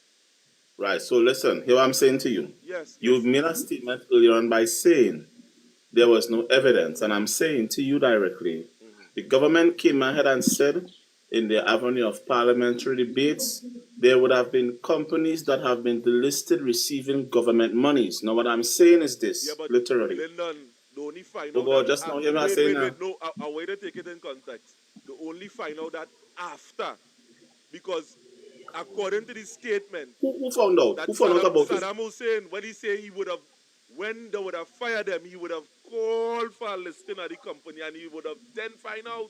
So it's good. Only You are saying so only just when now, they would have filed the matter in court and Lala who would have done that. Larry Lala, they would have realized that it was not in the registry when they do a search. That was after the final.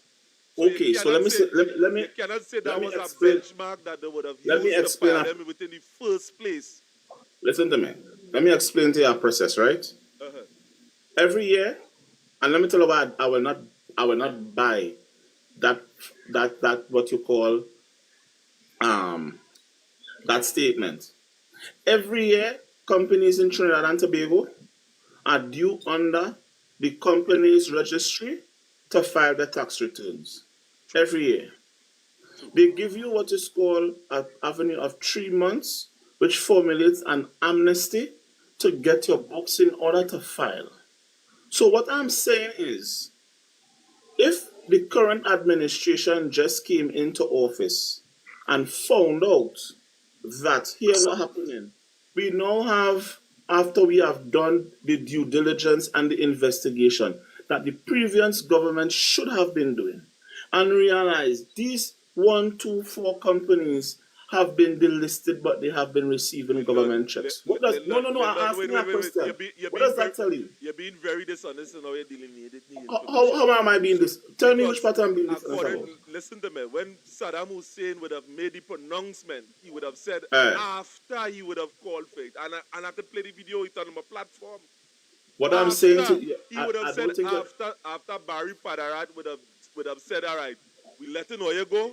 He said then he would have called for the listing. That was found out after.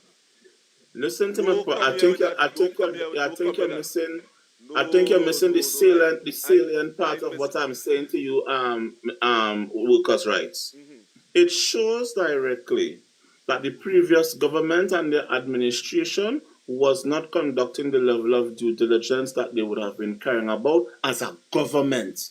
And if you are saying to me at the end of the day, is your former minister came out and said they had a difficulty to the nation to collect taxes from companies. And I could tell you literally, we know directly that system was not working effectively for the last 2 to 3 years because it have companies like myself can't even file. I'm saying to you directly, I listened to a live from you in a way you would have spoken about that the system was down, so people could not check certain things in the system concerning the registration of certain things. I just the other day I would have registered a business and it would have been held with this new cruise system.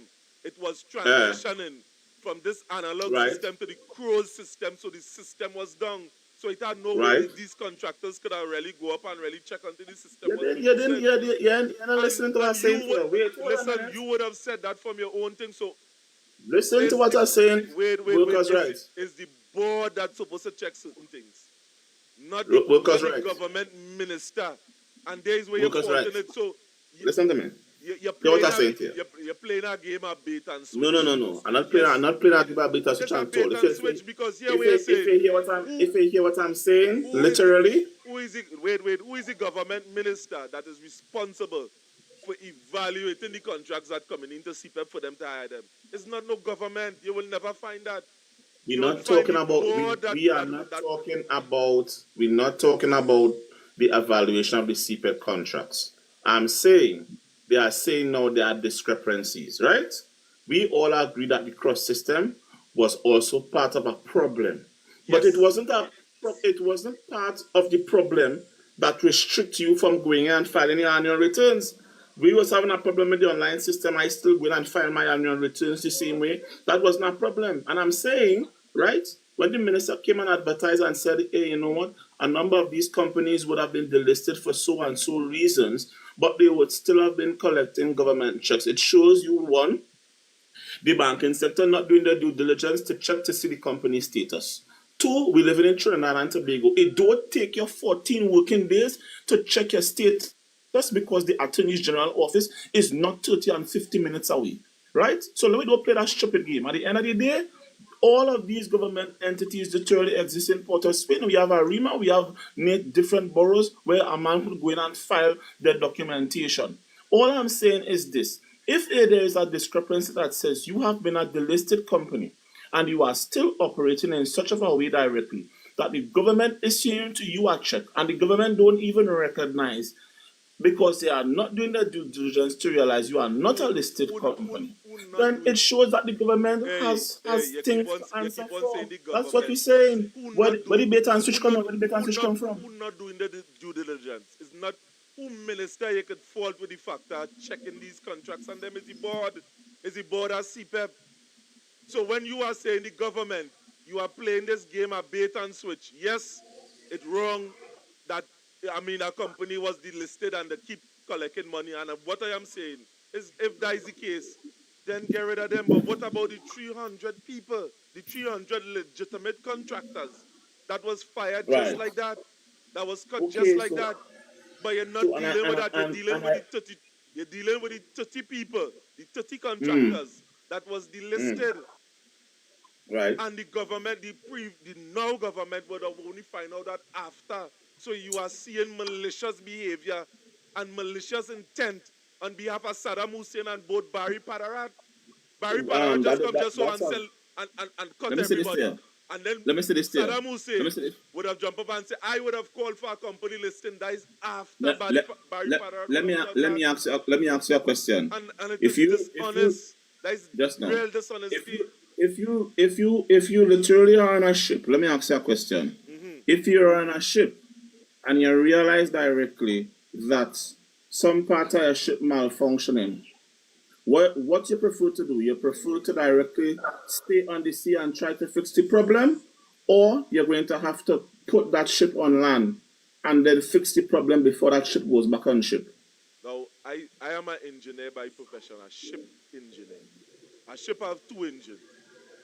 If it is that the ship needs to be dealt with out at sea, we deal with it out at sea and we bring it ashore. And if there is a problem that needs to be, we jack it up, but we don't kill the crew members on the ship. And say, the ship thing, everybody jump. We leave them on the ship and we bring it ashore. And they see the government of Trinidad and Tobago, there are crews on that same ship that needs to eat, drink, and send their children to school.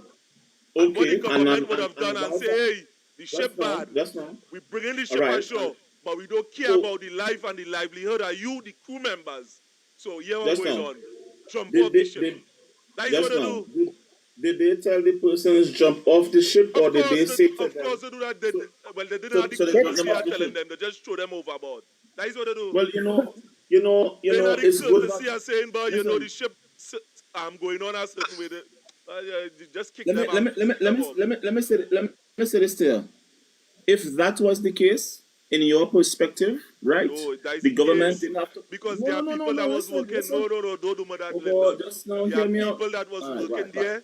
They was earning. They was paying their taxes. The 300 companies, they were paying their taxes. You and secret people work abruptly. And plain they and simple. get rid of them. A hole on a ship. You kick off the whole crew. And they say, jump overboard. And all of a sudden, you're saying we're going and fix after. Come on, that is not the way that's do things. So what he is trying to establish is that the reason for the entire operation being disposition was simply because, let me use the same analogy of the ship, is that one engine of the ship was down for the change of a hose, for the change of a belt. That's what it is, because this is what I am getting. You could have changed the hose leaking. You want to take the boat off and put it on dock indefinitely. Yeah? Right. Good. Instead of weed out the sheep from the goat, and then either tell the goat to shape up or ship out, and continue with the sheep who keeping in line and following your protocols that was never established when they themselves made CPEP a long-term opportunity as opposed to a part-time opportunity. That's what you're trying to tell me? Good. Let me take the time to respond. Because I ain't hearing it. Well, let me take the time to respond to you. Yeah, and I'm taking the time to respond to you based on the same analogy that workers' rights made. You all are making the claim, and workers' rights said, they just throw them off the ship and they didn't tell them nothing, they killed the workers. And I'm saying to you, that's a dishonest and it's a very unfair assumption of a statement. Because on several occasions, literally, the government brought the ship aboard, tell the workers they're going to be displaced and they are going to revamp the program so that the program could allow the persons to be able to have what is called permanent employment. The problem here is all they didn't want to hear that. And this is why you all are making that unfair assumption that says they just kill the workers. And let me say this to you. But If are It's you not still unfair. not getting the point that a number of Allow me to people finish. that's on the breadline, that's not because you're trying to baffle with bullshit at this particular point. And the problem is people are still on the breadline. Yes, yeah, let me let Lyndon Mark finish that Allow because me I to know you finish, want to please. hear. At the end of the day, directly, if the government had displaced the workers and came out and said nothing and remained silent, that I would not have directly be okay with. And I probably would have been more vocal, and most of you all, that my vocal avenue wouldn't just be about talking, it would have been writing and would have been meeting in office. They came out several times and said they found discrepancies literally in the programs. They came out and said directly that they are revamping the avenue of the programs. So plenty of you who can't even walk in the bank and qualify for a loan, plenty workers who many of you all ain't got taught that literally was doing shit on these programs, who come into work today signing now, and literally they're not only people work but they're collecting taxpayers' money. I have never heard any of you all literally applying for these things. And do not tell me literally that these things have not been going on in these programs. Because we have several, several occasions, literally several occasions, not just here in the THA as well, literally, where workers signing now that they're supposed to be on the job for 8 hours or 4 hours in the morning, literally, people outside the avenue of their jobs, but they're collecting a pay. These things have been happening. The problem here is people are dishonest. And that's the level of dishonesty that is killing this nation. I'll leave all of it, but that's my unbiased and fair opinion based on what I'm seeing. But now they are saying they are going to revamp the program. All they say now in cold breeze.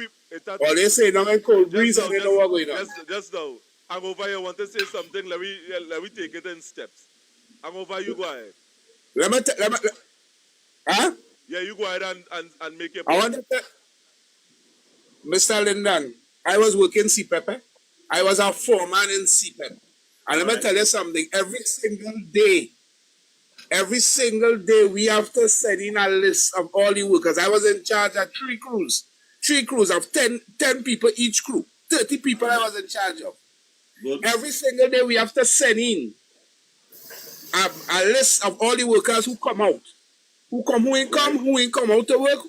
And we have to list every single day. And at every fortnight, we have to write over. We have 3 different forms we have to send in. We have the form to send in who come out, who on sick leave, who want and everything. We have a next form. We have to give it the tools. We have to give every single thing we have to have on record. Everything is documented. Good. And we have a field officer who check the books every other 2 days. We have a field officer and a safety who does come and check the books every 2 days to make sure whoever's saying they come into work on the job site.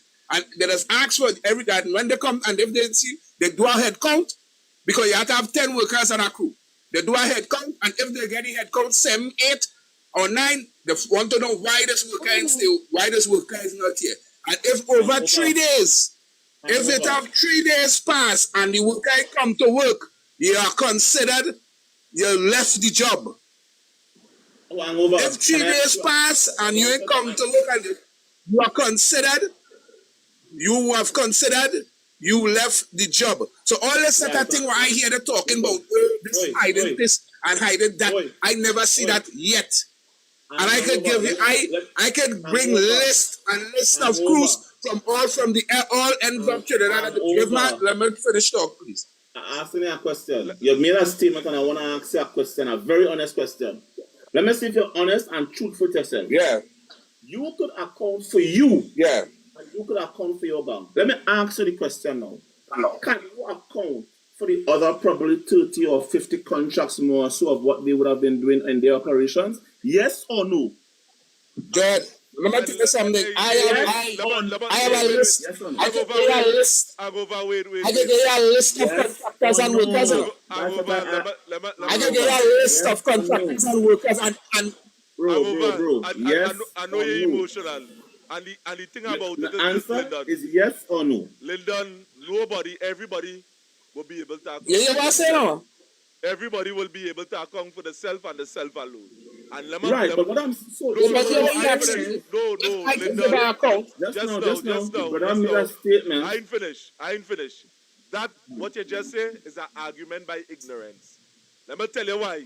I could Let me come back. hear where Wait, the let me ignorance finish. come in. Because it's very dishonest. If I Let me tell hear you, if I come now and I say, yesterday I went to Mars, and I come and say, Lyndon, if you could prove I didn't went to Mars yesterday, then I really went to Mars. That is an argument by ignorance, regardless to Can the I respond to factor, you? regardless to the factor that hangover Can I cannot prove respond to you? Yes or no? about the 30 or the 40 or the 50 other Can I contracts. can I res- That can I doesn't respond to you? say Yes that or no? corruption take place there. It doesn't. Can I respond to you? It does not prove your argument neither. Just how it doesn't prove hangover argument. So That first is to begin very with, dishonest. so first to Very begin with, dishonest to the you can highest never say order. that's dishonest. And let me tell you why you can never say that's dishonest because you made a statement here a while It is ago. dishonest. It Okay, is. no problem, and that's your opinion. And let me say this to you: we'll all have a different opinion. At the end of the day, we have to be able to look at the facts of the books. I just asked Hangover a statement here based on the fact of whether or not overall. Let me finish now. It's only logical with Lyndon Mark. He cannot No, account for the next man that in Tobago. It's a contract all in Tobago. He can't account for that. So then, at the end of the day, he can only account for what he is doing on the job.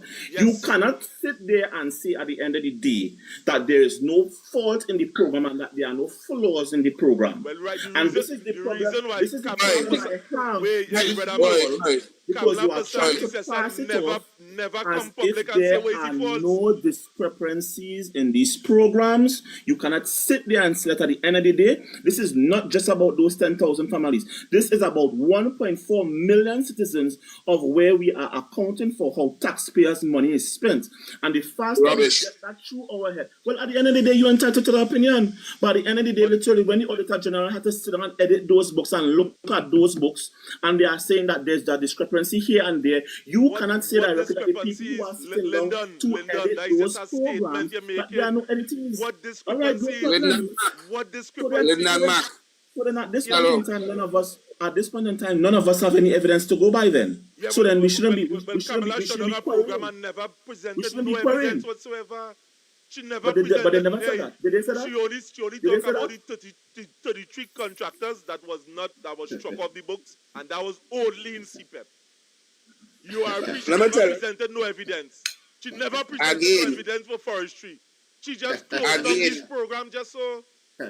So what evidence she say is ghost. So let me answer a question, Lucas. And remember you're being recorded here. So all the workers at Forestry Division was planting trees.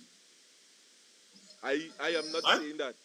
All the workers are no. You're on a live being recorded. You're recording yourself right now. I am not saying that. All the workers at Forestry Division at the Forestry Division literally were planting trees. In all organization, brother, there are shortcomings.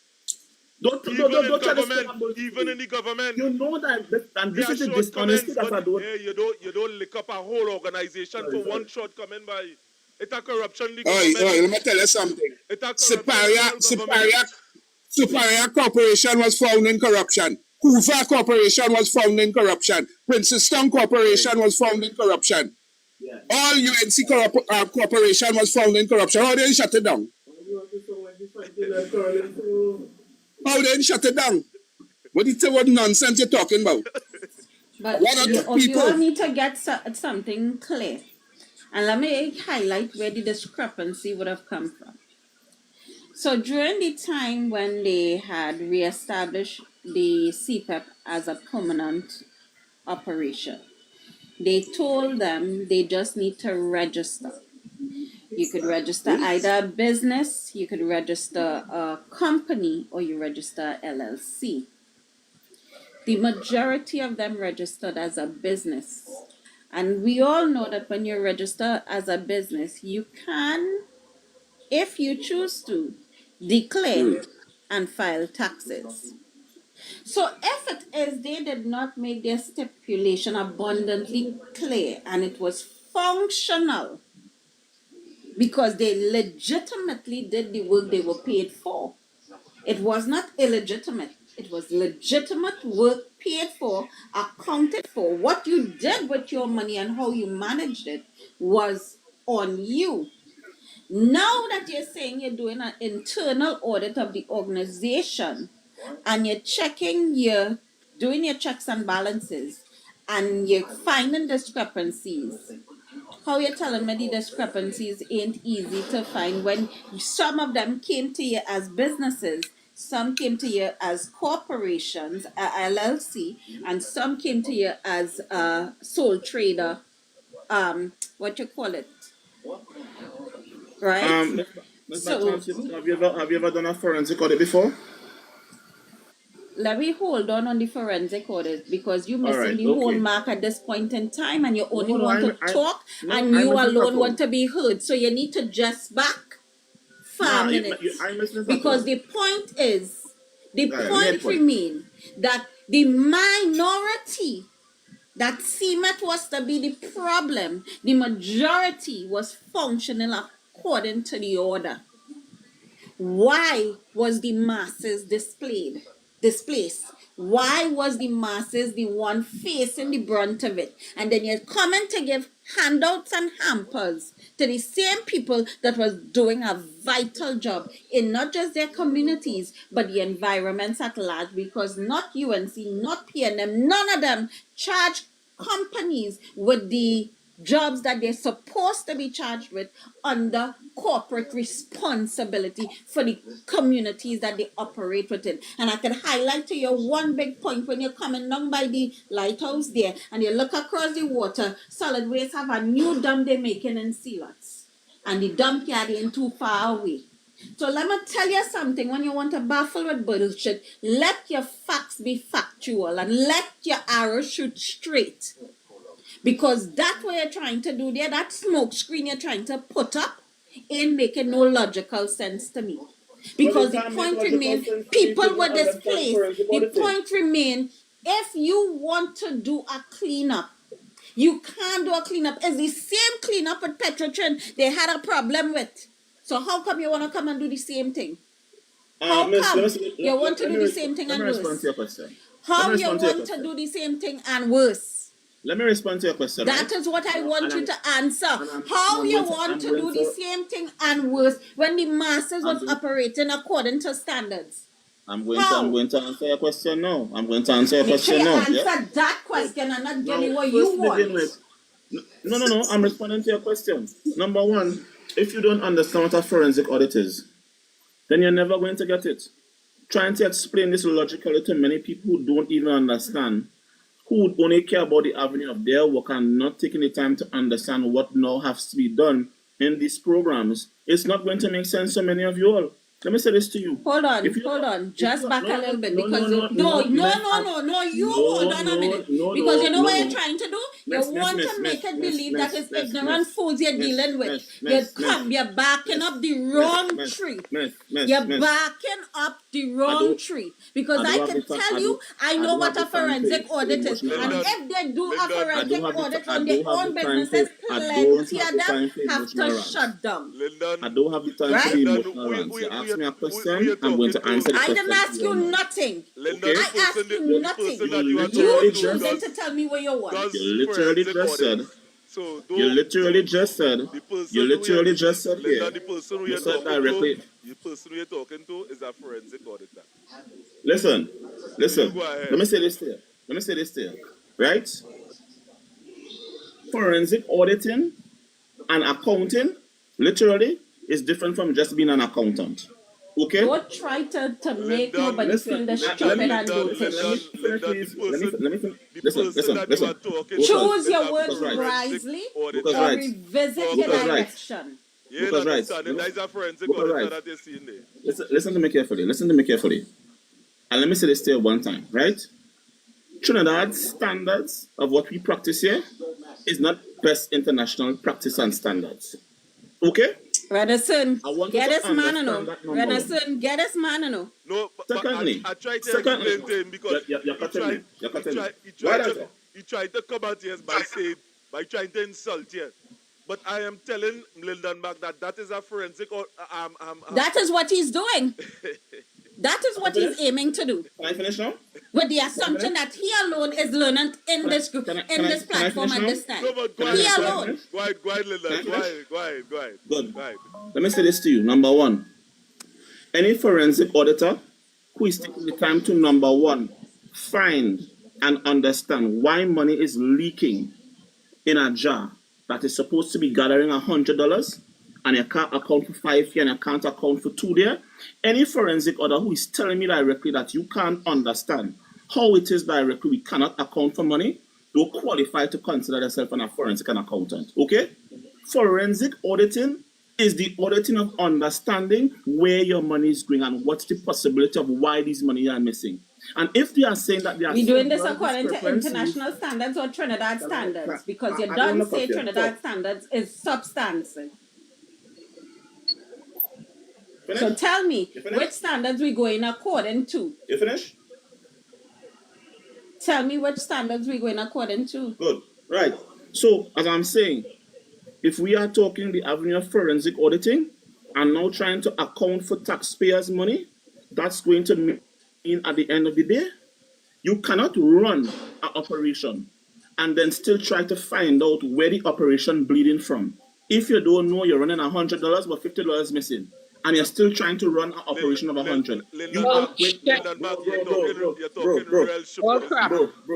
Bro. Question to you. By chance, what is your the best they had? What is your professional qualifications at this point in time where it comes to the avenue of evaluating any companies? This is the best they had? What is your professional qualifications? Would you like to say here for the public? This is the best they had? Asking. Let me tell you something. Let me tell you something. You're backing up the wrong tree. You're backing up the wrong tree. You and I will agree to one thing, and that one thing is there is an ignorance that exists here. And the ignorance is for people who feel they know and do not know. Because you cannot tell me I'm a forensic auditor, but you're trying to understand why these programs are literally being revamped. It's being revamped because there is money that cannot be accounted for. That wasn't what was said. Special needs. Special needs, that was not what was said. We said that because the masses was operating according, you cannot tell me out of all the businesses, all of them wasn't operating straight. You cannot tell me, according to a forensic audit, every last one of them was a problem. So then when you're telling me we have so many other companies that forensic audits are done for, you're telling me plenty companies going and shut down now then? Yes, that's exactly what we are saying, because my best... Well, let me see that happen. Let me see that happen. Because you know what I have a problem with? All you like to talk plenty and don't do nothing. By best international standard practice, you cannot have monies unaccounted for, but still running the same operation. You have to shut it down, then you have to re-audit, and then you have to that's best practice. That's the problem with Trinidad. That's all the problem. Because people, watch me. Yeah, how you'll be able to find it? So we're saying to be able to do a forensic audit on something, PTSD does do forensic audit all the time. So we're saying PTSD have to shut down to do a forensic and plenty audit. times That you are saying, PTSD coming up short. Sense. You ain't making sense at all. That is why I ask him how many companies going to shut down, because many of them have problems. So tell me, give me a list that's going to shut down, because then plenty people needs to know who's next on the breadline. Everybody. Collateral damage, and this is what happens when your government directly do not do these things properly. Now there is going to be a cost, and that cost will have to ensure now that these programs are done properly, so it's not utilized to the avenue where they want to control here and they want to control here for their own benefits, when these programs are supposed to benefit the Trinidad and Tobago. This is just verbal. This is just problem. Listen. Verbal gymnastics. Venison. Yeah.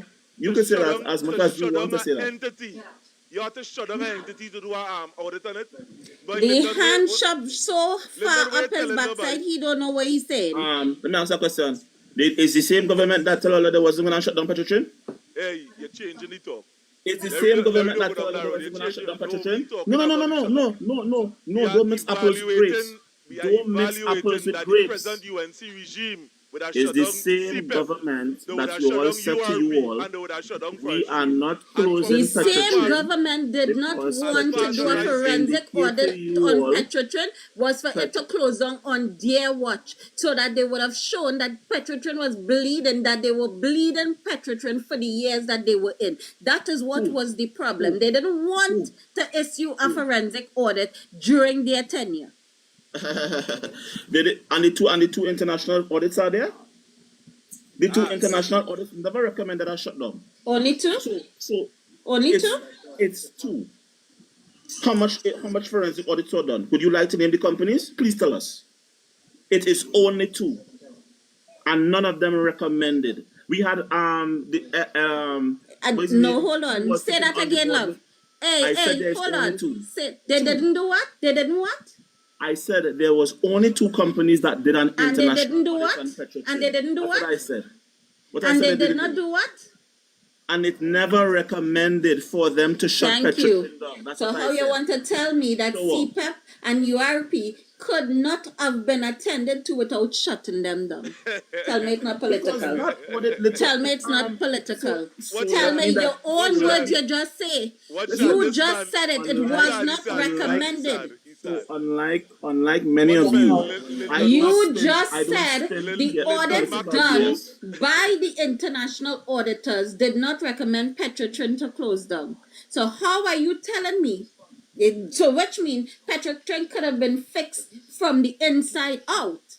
So how are you telling me a corporation smaller than Petrotrin was recommended to shut down? Would you like me to respond? Because the two I audits didn't were want you done. to do nothing. The two audits were done and the two evaluations were found. And the two companies that saw the Solomon report that recommended that where we were paying workers here and where we were paying benefits there and it was not making sense, they recommended a cleanup inside and said do this and do that. And the government knew that. But the Keith Rowley administration didn't care about it, but they sat down and said to you all, the government is not shutting down Petrotrin, and went ahead and still shut down Petrotrin because they know the company was not operating according to best standards, and where we should have been able to have and generate forex today, we are not, because they did it in their best own interest and shut it down. And Right. So now explain to me why a smaller entity is recommended to shut down and dismiss T number of employees. Tell me why. Who do the forensic audit? Audit for CPEP. Yeah. That's why I'm asking him to answer that question. Because based on recommendation, it wasn't ordered for Petrotrin.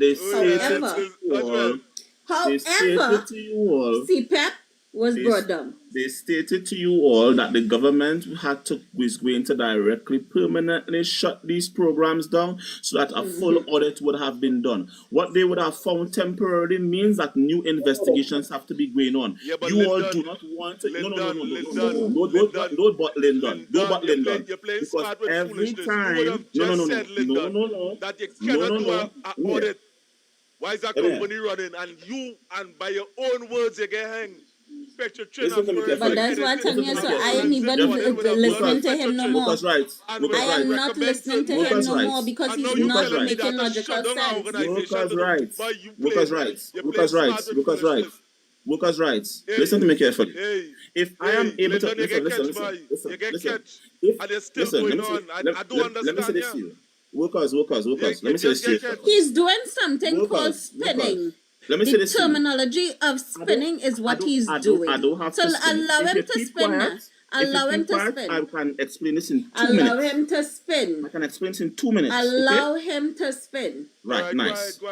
If I am doing a minor audit on any company and I have literally found the problem, then it's minor. Where directly that I do not have to shut my entire operations down because I have found the problem after doing an audit. If the situation is at this level where directly an audit has not been finalized and they're now saying, all right, we'll have to shut it down now because we now have to revamp. Work out. No. No audit was Don't do done. that. Don't tell me. You see, You're not listening. you're changing the You're point not listening. mid-range. You are not, bro. You're not It listening. had no I said, audit. It had no audit, bro, brother man. what did, Don't say it wasn't finalized. Don't say it started. bro. No I audit didn't just said start. to you, It had no audit. what did I say here to you before I started my contribution? What I just said. Before I started the contribution to answer, what did I just say to you? Lyndon, don't No, I'm asking you the question. Repeat to me what I just said. What I just said to you before I started. You would have just said in the argument Let me hear. that no audit have been finalized. You are trying to trick the audience that some process of evaluation What did I? would have started What to did take I? place. I asked you. What did I Hold start off? on, What did I Renison. start off my On statement that, in he saying to the said where public here? Petrotrin was concerned, they identified the problem areas and recommended fix from the inside out. Now you're coming to twist that notion when the same thing could have been done for CPAP. You're trying to twist that notion to do what? To say what? I did never know that Lyndon was so Good. dishonest. So let's direct. It So let's showing my literally take different this in side about steps. Lyndon. Lyndon, So you're let's way- take You have a let's- special let's- place in hell for them kind of people. Let's Lyndon, take this you're in real steps. dishonest, man. And if Jeffrey, keep quiet a bit. If you want to listen to understand, one thing I don't have to talk over somebody for them to be able to get their point. Off my head, I literally said moments ago, I said directly, and I said indicatedly directly that where it came to Petrotrin, an audit was done. The audit was done and it was found. A question was asked, then why directly shut a whole operation down? And I replied by saying, if the situation is it's not as major as this one, where now directly they have to conduct an audit, I just said that a temporary information was found, and then now they indicated to the public now they have to now shut it down to do a permanent investigation. Barry Padat came public. This other guy from who represents Belmont came public, and they made that conversation public by saying they are going to close these programs down to revamp the program based on the temporary audit that they did and what they found, and now it's closed. They are now doing a more permanent, deeper investigation. You all are getting riled up now because you feel that there are 10,000 people on the breadline now and saying it shouldn't be done and there was no reason to be done. But you all are not the people who are doing the audit. So how could you sit there saying that there is no problem in the programs? You have not done it. Hey, Let me hear. Lyndon, we would have never said we would have never said that they do have no problems in the program. Don't say things that Okay, you never so said. you don't know the extent of the listen to problems me. there. Listen They to have me made very they made a point. In terms No, of the wait. audit, in terms of what you would have said there, Saddam Hussein and Barry Padat would have never stated on no platform that they're doing any audit into CPEP. They would have said that after the shutting down.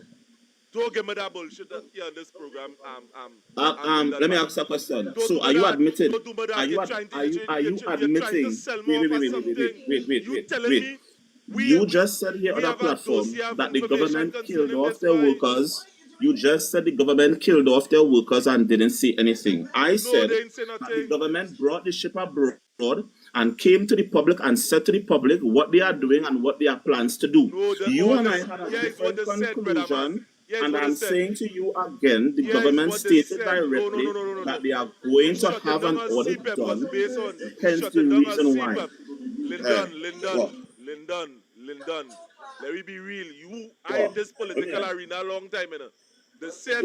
This man just said that you have to shut down in order to fix it. But the recommendations on Petrotrin was to fix from the inside out. Now we come and twist it back to say it had to shut down. Right?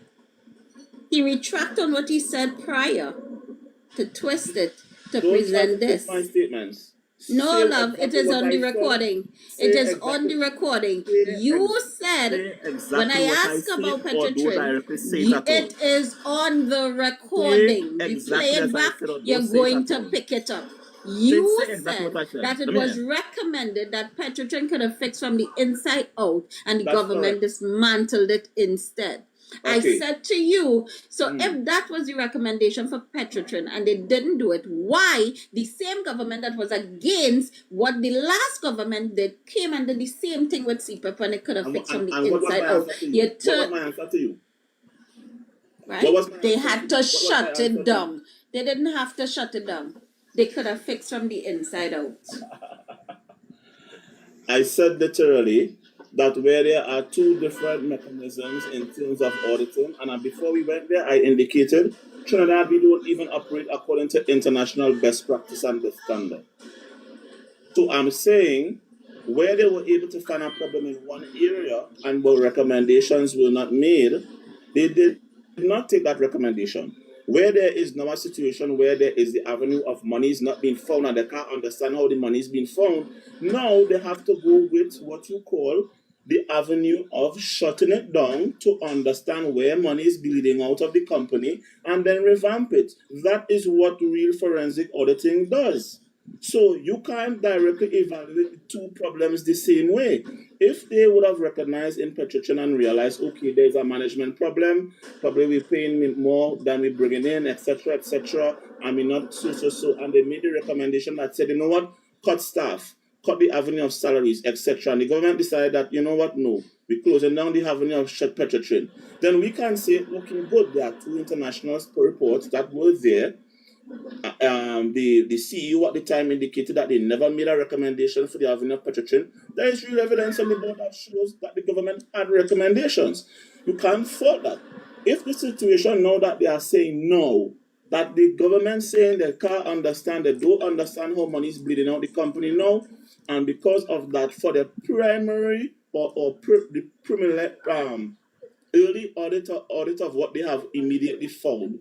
Now they have made a recommendation now to shut it down and to do a deeper audit so that there is no operation happening at all and that there's nowhere that where the money is bleeding out, that we cannot understand how money is bleeding down, then I can definitely understand them making that step. Your problem, and this is your problem, is that you believe that they should still go about the operation whilst they are still trying to find the audit done. And I'm saying if they are unable literally to find out where monies are being bled, then they are making an interest to shut it down so that they can hold all processes so that a dollar don't leak out again. You could never say directly at the end of the day, that's not this international standard practice. And I labeled that to you 3 times, yet you are still here trying to say to me directly that I don't understand what I'm talking about. That don't make no sense. It makes no sense. Well, I hear Lyndon Mac, and we would have brought up honorable would have said, honorable Mr. Speaker would have said it within the chat. Lyndon not making sense. That is not how audits are done, are conducted, a matter of fact. Good night, Mr. Honorable. Yeah, greetings. I just want to quantum leap from there and just remind Lyndon that the Prime Minister had stated to her members, to her ministers, you cannot want to shut these programs down and restart it under you, using the same sort of ideology and methodology that was used for the former government administration. She made the decision to shut the programs down because she saw them, and as her people, attempting to swap out those that would have been for the former government administration for those who they want to put in place that would have been supporters of the UNC. And it's because of that confusion, that is why it was shut down, Lyndon. And I just want to make that absolutely clear to you, right? All right, no problem. Right? Now, all these other talks about audits and all So that. then his problem is woman talking to him because look now he like a church mouse. Yeah, right? So the other thing that came out of it is that if you're doing an audit, what you're auditing, not the finances and trying to do tiebacks and to reconcile, that's what audits are. Assessments now, you may take a look at basically what are the true requirements and those that you have available for whatever the true mandate is for those entities. Now, the thing is, it could have run parallel. I personally, and I'm just saying it, stating it for the record, I really think those 2 programs should have been shut down permanently because it's not serving a true purpose in terms of what it was intended for. Because fair equity does not apply within CPEP and URP at this point in time. And the cycles that's supposed to be occurring was not really occurring. And let's be brutally frank about it. So that's my opinion, that I felt it needed to be shut down because fair equity does not reside within those two entities at this particular point in time. Okay. Right? But Can I say something? the arguments that you were building out before, Linda, is technically pie in the sky, because that's not what actually took place. Right? And the Prime Minister made those statements publicly. She said That is the problem, and this is what it is, Honorable, that I was trying to get to him. The statements they made publicly and the things that they are doing are not the same thing. And he doesn't want to hear that. That is the reason why I started to charge at him. And next, let me tell you something. You could go and charge. The Friday that we get the message that we was getting sent home, you know what was the message? They came to us and was telling us the reason why UNC stopped it is because of the 2 years extension Al-Wari put on the contracts for the other country. It had nothing about no discrepancy and nothing about no audit and nothing about no money missing and all that sort of nonsense. It was because they was talking about the 2 years extension on the contracts that what they say Al-Wari give. It's only long after they come and start to talk about discrepancy and money, this and who goes gang and all them sort of nonsense. In your opinion, and hence the reason why I'm saying my directly. opinion. But I was working there. That is what we get the Friday. Okay. When they come and tell us that we're not working the next week from Monday. Right. Okay. And it was a public broadcast. I'm not directly discrediting what you are saying. I'm saying directly. No, not about Lyndon. You're directly want to do saying directly having time. What the gentleman would have just said, Lyndon. It's all that in the public domain. Because if you was to follow the facts as seen, they was talking about Ghost Gang, they was talking about the extension, and it didn't have cabinet approval, and boom, after they shut it down, you would have seen Saddam Hussein would have publicly said that after... When the people started to kick against the fact that they touched them, so who else is next? They came up with the smoke screen of audit is to be done, discrepancies was found. This is what they came up with. And this man really feel we stupid about this forensic audit nonsense. He talking about, you know, shut down. That is nonsense talk. No way us did a shutdown because of a forensic audit. The only reason why it was shut down is if they find things. The only time they were shut down a company over a forensic audit is if they find that the whole thing was full of corruption. You do not know. I am glad that Honorable, as a man, was able to come up and shut down what he was saying. The fact of the matter is directly. And they say that company was full of corruption and they find 1 or 2 contractors. I started to tell him. The matter directly is he shut down. I made a point here and I indicated they shut down the program for several reasons. I did not state the reasons. You all on the panel here stating those reasons. And I came and I indicated where it comes to the avenue of the auditing. Any company could be auditing, but as much as where audits are being done and you still can't find money, it now requires a further investigation. If you all are saying, here is the situation, they did this, they did that, and that is not the point, no problem.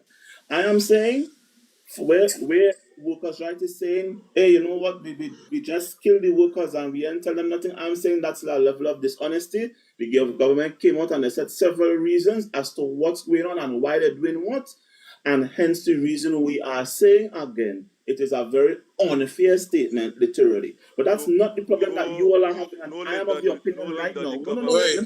Let me finish this. The government would have said that it didn't have no cabinet approval. It didn't have no other 2 and 3 other things that what you saying. You are saying things that the government didn't have say. Let me finish this quickly. Because I asked you a question very earlier and I asked you about the avenue of companies that are delisted but still are receiving a check. Did we not have that conversation? We didn't have that conversation a little earlier on? But who are the companies that getting these checks? Who are these companies? That is what I want to understand. If they're delisted, why is the check still being made to them? So at the end of the day, I have highlighted directly, there is an error literally in a system that's where monies are still bleeding out.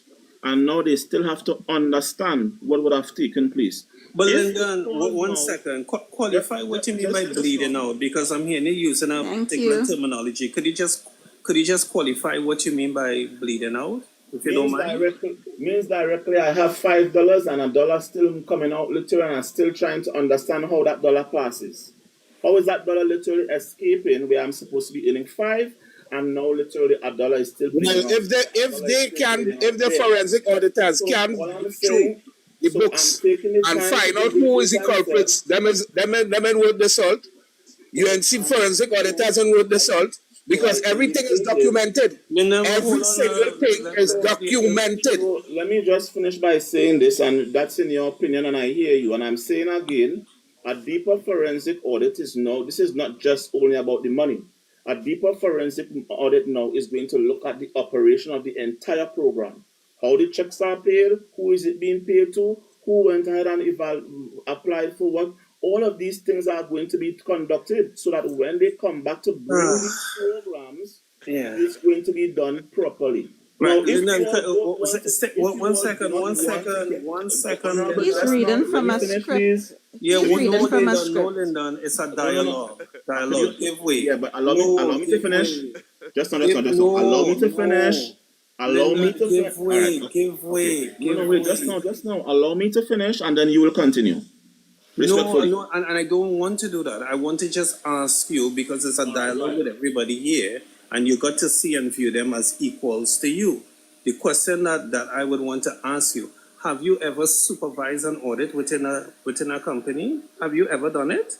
No, I have never done it. All right. Okay, so based upon what you're saying, you're just assuming based on not having information in terms of what would trigger an audit and why you would have to take true steps to do what they would have done.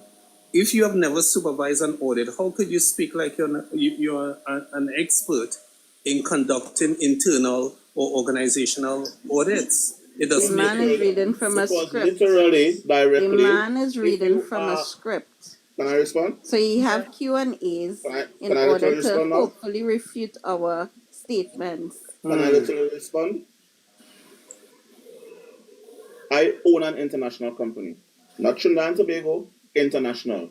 Yeah, but not you alone, Lyndon. Just now. You asked me a question, allow me the courtesy to answer. Your question was, have you ever supervised an audit? And I said to you, no. Okay? We have within the framework of our company what you call compliance officers. And these compliance officers who have various backgrounds in their fields, auditing, forensic auditing, processing of international commodities, etc., are mandated required to go under an international training to be able to carry out the functions within our company. And hence the reason I'm saying to you, Trinidad and Tobago only operates by Trinidad standard and does not operate by international best standard practice. Hence the reason I could put it out there on the record. Because we don't just talk. We're saying it because we're in the business. The way but stick up in hold on, Lyndon. Don't run too far. So you have compliance officers. Was there ever a time you had reason to trigger off internal audits? Correct, within your own international company? Several times. And what? No, hold on. And what would have constituted those? But then he's supposed to be shut down by now. Yeah. If that's the case, several times, they need to shut you down. Where it comes to the send all your workers home. Relax, darling. You're not directly dealing within this company, so you're not obliged to speak on behalf. I think I should be able to do so. Okay? Don't be so condescending. You borderline. That's what you're doing. Don't be that condescending. No, don't do that. To know your place and get in order. It's been met to me, so I can dish it back out. No, I'm saying, you started it. And you keep pushing it out. Even just now, he had to tell you everyone here is your equal because you're condescending. Not condescending at all. That's your opinion. Yes, you are. Where you want to yes, you are. Everyone here is getting it. I don't have to directly walk around eggshells around anyone here. At the end of the day, I'm about directly speaking up the raw facts. But you can't hug the conversation, Lyndon, or else it's not a proper conversation or discussion. You can't hug it because you're hugging I did not have hugging the the conversation, and you're not allowing She the indicated flow. directly that she believes that Hold on. Let's not make it personal. I'm saying don't hug the conversation. Allow it to flow and the contributions from everybody, but don't hug it because you're making some very strong statements. You're making strong pronouncements on things that you do not have an exposure or experience to. But you don't know that. I'm a bit. No, hold on, Lyndon. Hold on, Lyndon. Where you would have interjected, I would have allowed you to interject. What Lyndon Mac is No, doing. Lyndon, you have to stick up in Lyndon. You have to allow people to contribute. Honorable. You can't. Yeah, you have to. No, our contributions are invaluable to him. No. Hear what Lyndon Mac doing. That is what we call filibustering. Lyndon Mac goes on verbatim, argumentum ad verbatim, constantly, carry it around in circles, and raising up point after point after point, and not giving anybody a chance to respond to the point that he makes. That is what Lyndon Mac doing. He can't fool me. You believe that's a fair assessment? You believe that's a fair assessment? I would have loved Lyndon to basically at least put a little bit of sugar in the tea by telling us that you saw a few internal memos that clearly suggested in terms of what you're actually speaking and defending or you're actually pronouncing on. The thing is that the fact of the matter is you never really gave me the chance to really divulge because look how long you're running. I had to take the time to respond to the sister who believed that she knew to speak on our company, and I had to put her in check. It's your but that's deflecting. Nobody. Come back to the. You can't check anybody because out of your own mouth you're getting clicks with your same words, and that is what you don't like. You don't like the fact that you saying shut them down simply because the audit was recommending to shut them down. So now that it was turned on your business, and you said several times in an audit you have been flagged. So I said, if the recommendation is shut down, I say shut down. There are 20 persons listening to this live. You ever heard any 20 persons on this live heard me say directly that my company have been flagged? Honorable asked the question that where anytime that we had any form of international operation where there was cause to trigger a forensic audit, and I said yes. Which is a flag.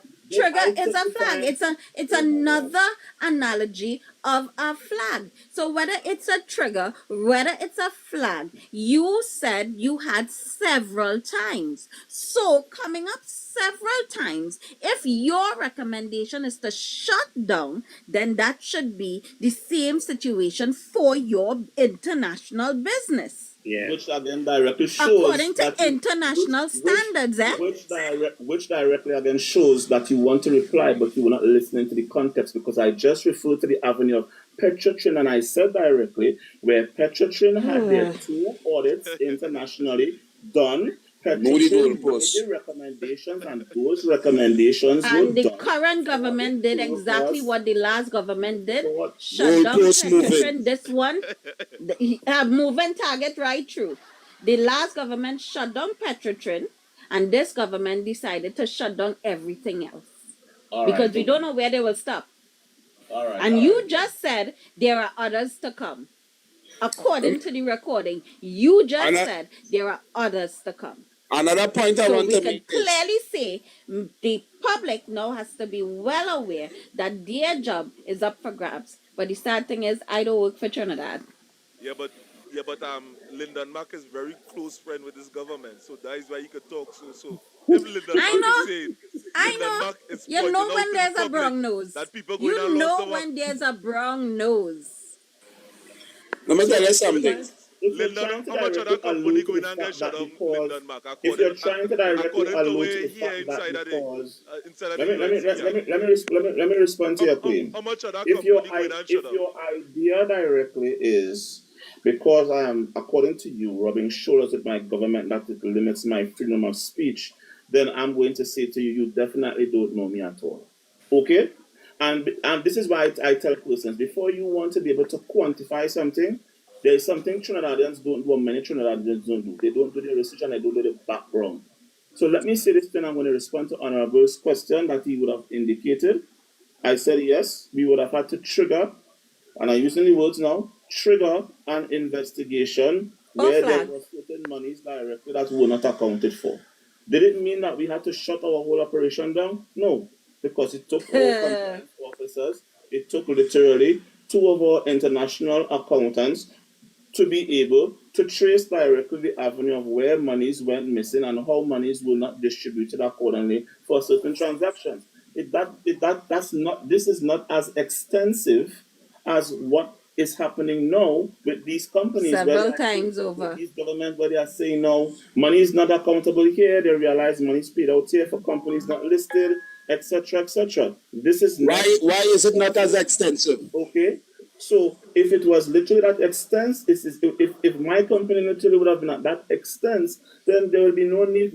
There would be no possible way for us to operate. The bottom line is, who is to determine what is extensive per company and determine the need for it to shut down? That is the problem. PNM did it, UNC doing it, period. Yeah, but also too, Lyndon, you haven't set things in a chronological order, right? Because if you had followed the sequence of how everything unfolded, you'll get to realize why your sentiments or your opinions have not been sitting well with anybody across the board. It's not on this platform. Let me say this to you. I don't know why you don't allow people to speak, Lyndon, and wait. You must learn to just wait a bit. Don't rush, right? The thing is that the UNC did not have a solid policy in terms of when it came to CPEP and URLP. Right? And because of that, when they assumed office, they all thought they could have done a swap. The Prime Minister, and I will repeat it again because that's the order for we came now. She came on the public television and said, I had to tell them, you cannot replace the contractors that was there for the PNM with your own and continue with the same bad habits. It had nothing to do with audits and all of that as yet. She then gave a directive to shut it down. So all these set of justification and all that. And she said so. She said, and I gave the directive to shut it down. Yeah, she did. Right? So all this sort of small talk that you're coming with, that's what you feed the ignorant. Those who don't read, those who don't listen, those who don't see, take in news, read anything at all. The ignorant will buy into what you're saying. But you have to follow the order, the sequencing of how it got to where it is today. And like I said, I'm not defending it because I personally believe the CPEP and URP should be shut down. But what you're trying to sell the public is incorrect, and that is being disingenuous. So, thank you, Honorable. Here's the thing.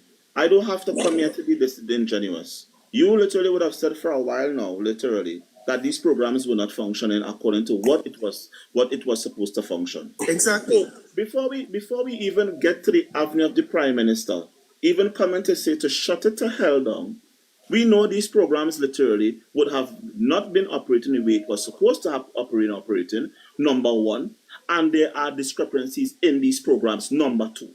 Here is my problem. The people who are on these platforms have never taken the accountability to make those claims.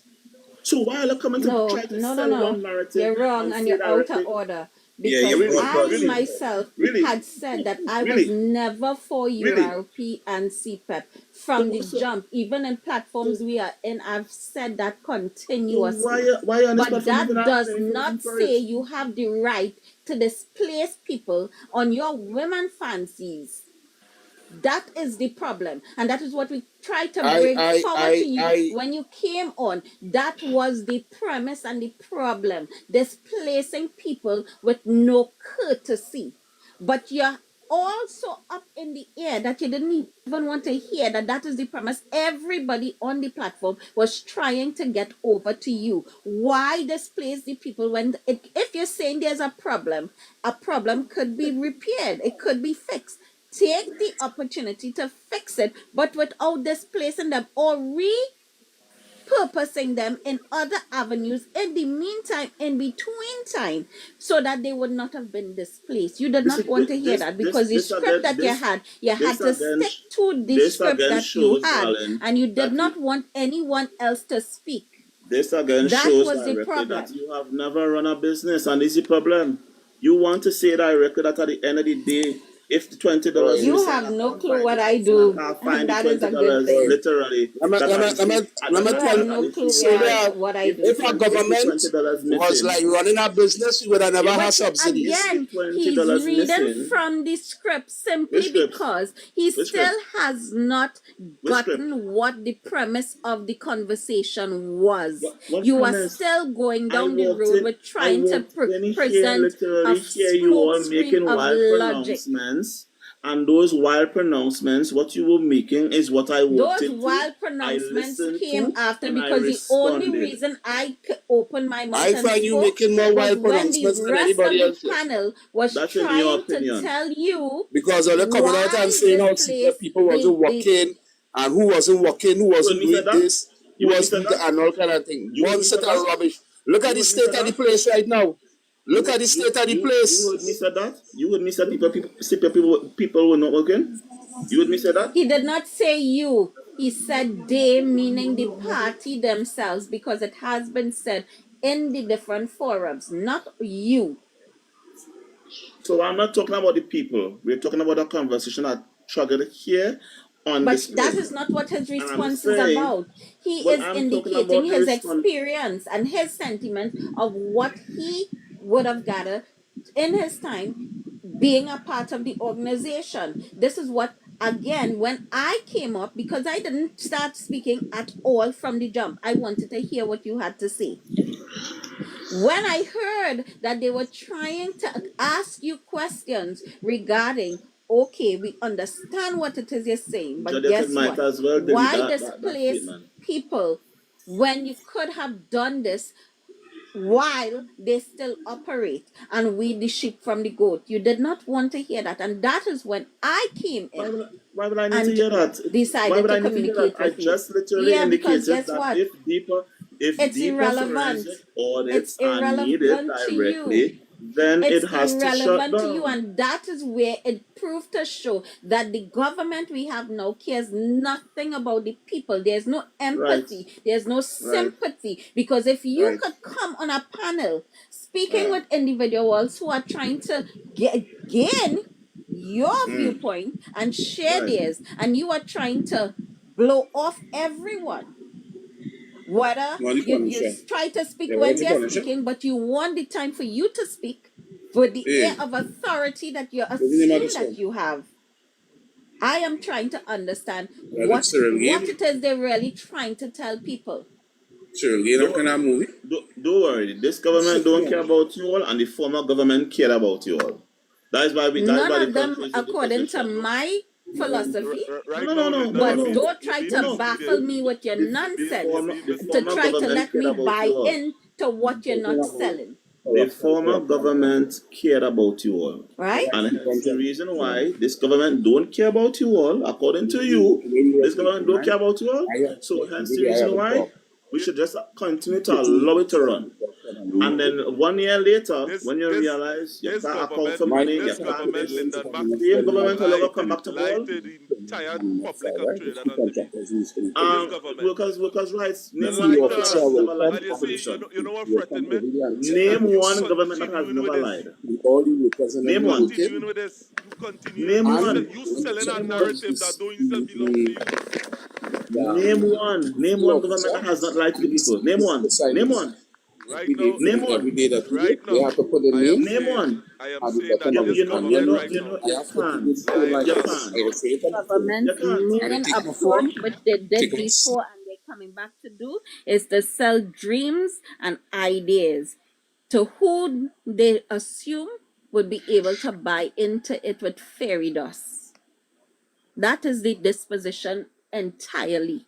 Judd, you should hide that statement as well. Don't put up these facts because Trinidadians are ignorant to listening and they will not read that information. Coming from the man that every time everyone spoke, he wanted to speak, and then when he was speaking, wanted everyone else just to listen. Well, darling, listening Really goes big. both ways. Listening goes both ways. Now, And clearly, directly, And I had listened to you. I Now said And listen, just nothing. You Lindenberg, would not have known don't I try, was on don't this try you this. would have platform been able to had you transcribe exactly what I not said, but you did not. say the And that's things the you said, and problem. I came in to address them because I listened to you. No, you didn't come in I to did. address them. You were here before me. I actually came up to Lyndon, address some of the don't try that. misinformation Don't being try that spread here. sleaziness here. What's Between me and you, laziness? we would What's have read laziness? this Let me entire hear. article. The article that the gentleman would have now put up here with Firoz Khan that would have talked about this whole 8,000 ghosts that he talking about, right? He would have said people in showing up to work and all them kind of thing.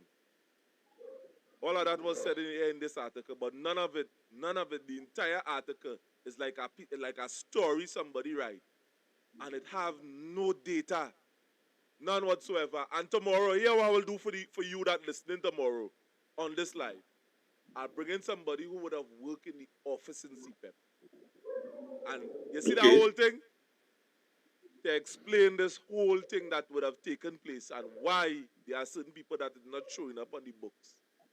It's simple. Yeah, They right. take all the books and Khadija Amin say it, that they want to sign a book. Exactly what I said They to want to you sign a book. prior, They take all the book Radisson, and put it in the and what I office. mentioned here is what's going to come back up when that individual comes on the live to discuss their views on the experiences from on the inside. Don't worry. All minister right now getting audited, right? So you gotta understand literally how a minister was able to have money piling up in what you call contracts, being a minister, money directly to his family that way. We gotta understand it. Because when they finalize the documentation, it comes public, everybody will hear for themselves. I just buy in time because let me tell you, unlike many of you here, literally, the same way directly people have a short span memory for 1 week, we could go back for the avenue of 9 years of mismanagement, literally. But no, don't worry. We now have a problem because we only thinking that this is just about the 10,000 workers. This is not just about the 10,000 So workers. Lyndon, This is about cleaning up. This is about cleaning up and know what's revamp. going on in the That's what document he's before saying. it made public then. But So here his how timeline That's what I incorrect. said. They have to how go are you back privileged to that 14 years. information? How Lyndon privileged to that information? Oh, I privileged what information? I said we are going to hear. And when the audits are done, then and it's revealed to the public, we go hear But how you know it will be everybody so bad? directly. How you know it will be so bad? Why Everybody can we have that audit? directly. You see, the thing about it is, Are you honorable. aware of certain information that is taking The place by things, the CPEP and the situations about organization it right about is, now? if I'm not Are you aware? mistaken, Are you aware? Are you aware of what's going on now? the government put it out on the public. And if the government already put it out in the public, then it shouldn't be a question of where, what, who, and why. And if I'm not mistaken, they made an announcement that says we have rental properties that have not been renewed. Money is being paid into. With this, with that, they came out and did a very simple fast track avenue of what they saw in the avenue of discrepancies. And Just those remember, things Lyndon, those are rolling contracts. and those That's just things saying. literally, no, I hear you, honorable, no problem. I'm just saying that they made those pronouncements early. And if people are listening and they are reading and they are following, which I'm going to say boldly here, out of 1.4 million citizens, we don't even have 20,000 people taking the time to look at the Parliament channel. And it's there streaming literally. So I'm just saying, if many persons are just wanting to say the government knows this and the government that is ignorance, and we need to cure that disease. I'm not saying that you all do have right points, I am just saying at the end of the day, don't try to sell me the narrative that how we just displaced workers and we didn't tell workers something and we didn't this and we didn't come out and say that. Right? Don't tell me at the end of the day that why we didn't find our way literally to do this while keeping the jobs. You are not there. And at the end of the day, literally, But Lyndon, just allow them to do the work. right, That's why Lyndon, they're there. respectfully, I just want to say most of the things that you're saying cannot be substantiated. I'm just saying very early to you. What most things? What most things can be Most of the things substantiated? that you're saying, Like you what? cannot qualify it. What? Hold on, hey, don't believe me, hombre. Slow down. I'm asking you a question. You're making a claim. Asking a question. Slow down. Don't try to bully me, wrong guy, right? What I'm saying I'm to actually you, I'm loving this watching guy you. here, I'm Edison. watching I you. am loving it. hopping and dancing all over the place and mixing everything in one bag and nuts like if you're purchasing in Price Smart at a discounted price. What I'm simply saying to you, if you're going to be speaking on something, you have to come forward with some solid information to back it. And I have not yet heard you do that. What I've seen you do here is apply the art and social science of how to confuse and neutralize a discussion that is going on this particular panel. So it comes across, it comes across as being very disorganized, incoherent, and it's making no sense at the end of the day because you're spinning, as was rightly said early on. You're not adding value to the conversation here. And I'm just kind of surprised you're using that particular strategy for somebody who has facilitated you and given you so much of space to speak. Good. You know, so what is your true agenda, if you don't mind me asking you? So, first to begin with, I don't have to have an agenda. Secondly, you are saying directly some of the things that I have made points on here cannot be substantiated. Correct. No problem. That is your opinion. Now let me ask you, what are some of the things I made a claim on that cannot be substantiated? Quite many things. No. Can you give us three examples, please? You spoke about Petrotrin. You read the 2 reports? I have read one of the reports. I did not read Which one you read? Because I read them both. Which one you read? The Solomon report. And don't change it up. Hold on. What are the 3 things I have stated that cannot be substantiated? Can you give us in brief, please? Brief. You asked me to ask you a question in terms of what I felt you did not provide sufficient information on. And I'm coming to Petrotrin, and I asked you the question, did you read the 2 reports? Because you made mention of 2 reports, and now you're telling me you only read 1. Right? And I then asked you which one did you read? Okay. Right? And you called the name, and I'm now asking you the question, what did that particular report say at the end of the day? No. Hold on. Don't spin the narrative at all. That's not spinning. No. You made a statement that said, I have made quite a number of things that cannot be substantiated. I have asked you directly in front of 20-something persons here, can you give us 3 of those things that I mentioned on this space? Well, we're on item number 1. That's all I would like to know. We're on item number 1. I would like to know. What are the You things now get mentioned? 1. You now get 1, Lyndon, man. And which one? Petrotrin? Give him the 2 more. Petrotrin? Are we speaking about Petrotrin? Is Petrotrin your number 1? Yes. Okay, good. What's your number 2? No, I ask you to tell me No. I'm asking you directly. No. The person who makes the premise have to be able to substantiate the claim. You're too trappy tonight. You are literally no. I stood here on a platform. I sat in a platform. You're an antagonist, you know. And I literally made no. An antagonist. Lyndon, you was talking all the time about corruption. You made a statement. Lyndon. No. I want to get it out clear to the public. You see the picture on the screen. What are the 3 things that I made here that was not clear? I will be listening. We hear Petrotrin. What's the other 2, please? So you're trying to dictate how I should speak to you, Lyndon. Let me use your strategy. You made a statement, so I'm asking you, what are the 3 points of the things you have stated directly? I asked you for 3.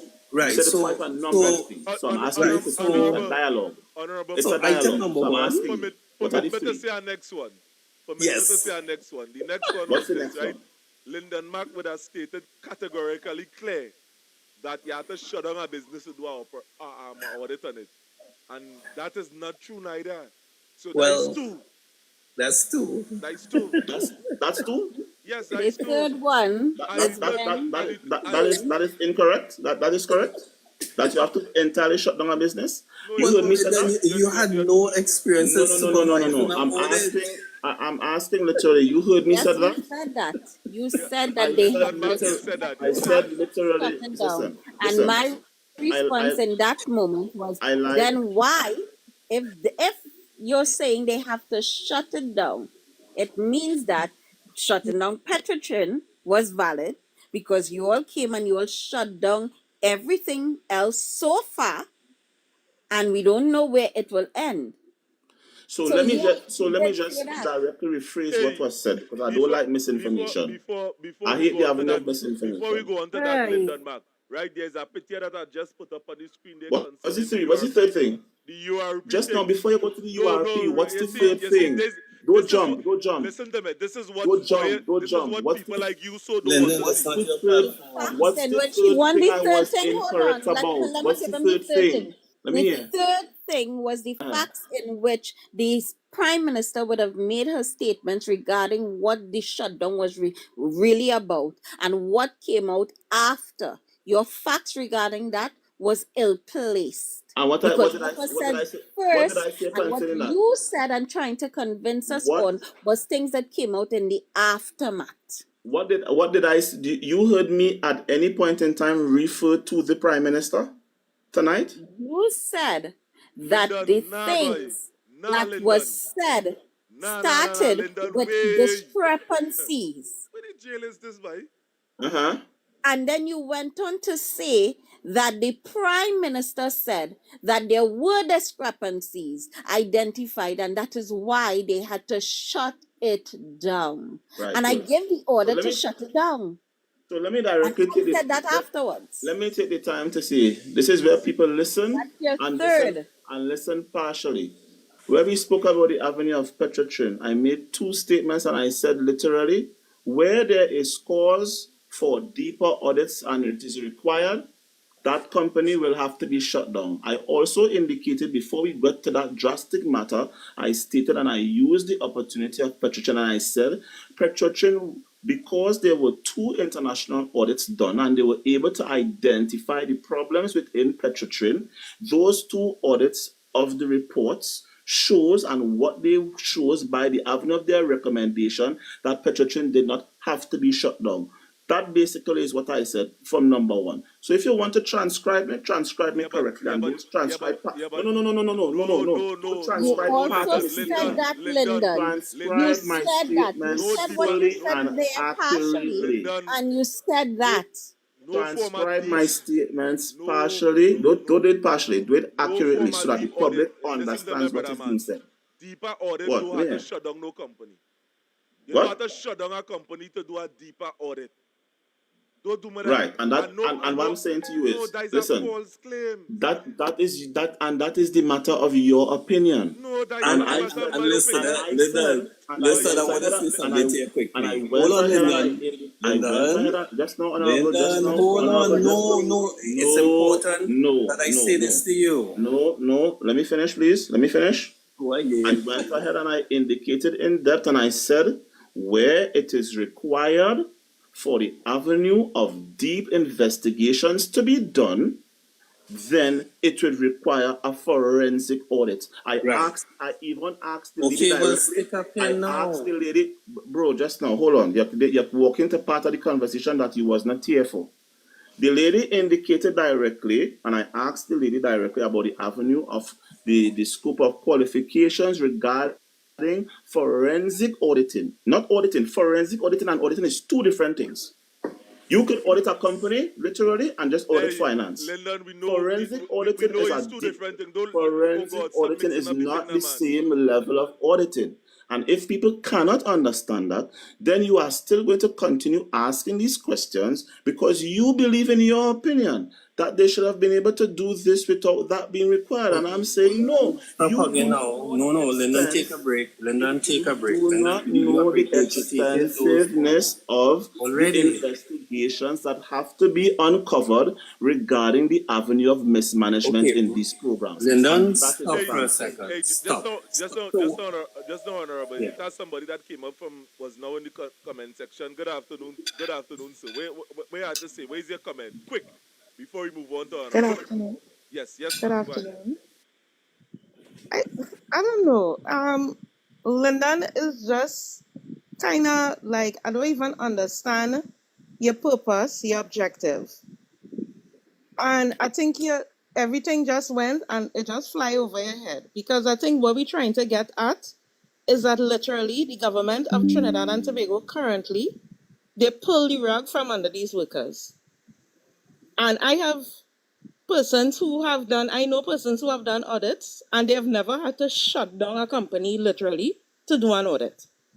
So I don't know where this premise came from. How many forensic auditors do you know in Trinidad and Tobago internationally certified, my dear? Yeah, but I don't want to. I Thank do you not very want much. to You name. have just made. London Thank Mark. you very London, much. You have London just Mark. made my really point. going on with this You do one? London not. Mark. You Did you do let me not. finish? London Mark, Linda, did she you don't let have me to know finish? a London Mark, forensic did you order let to me make a finish? statement. Did you let me finish? I actually worked in a company where they were auditors who are internationally recognized. I do not have to call the person by name. You are very condescending at this point. Very, very condescending. And I don't even understand that. Because literally there are people who are on the breadline where the rug was just pulled under them. Have you ever had the rug pulled under you? And have courts calling you constantly or your landlord bothering you constantly with regards to owing them money? Like, come on, be for real. I can understand, yes, you're there. In fact, could you give me, I have read the 2012 audit report for when UNC was in power. And let me tell you something.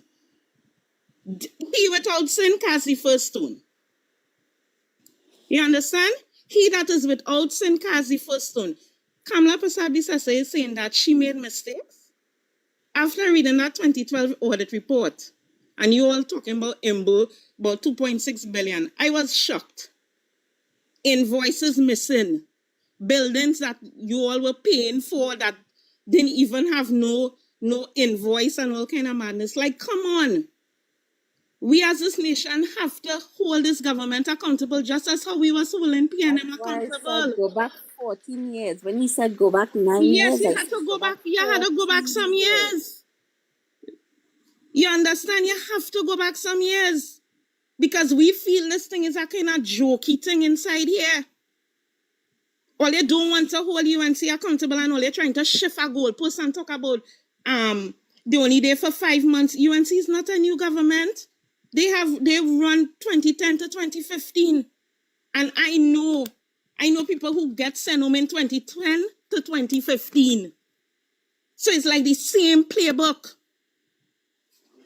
So you coming out here being Are we dealing here with 2010 to 2015? Are we dealing here with excuse me, Linda, we have to deal with it because if we make an accounting, then we have to account for them years too.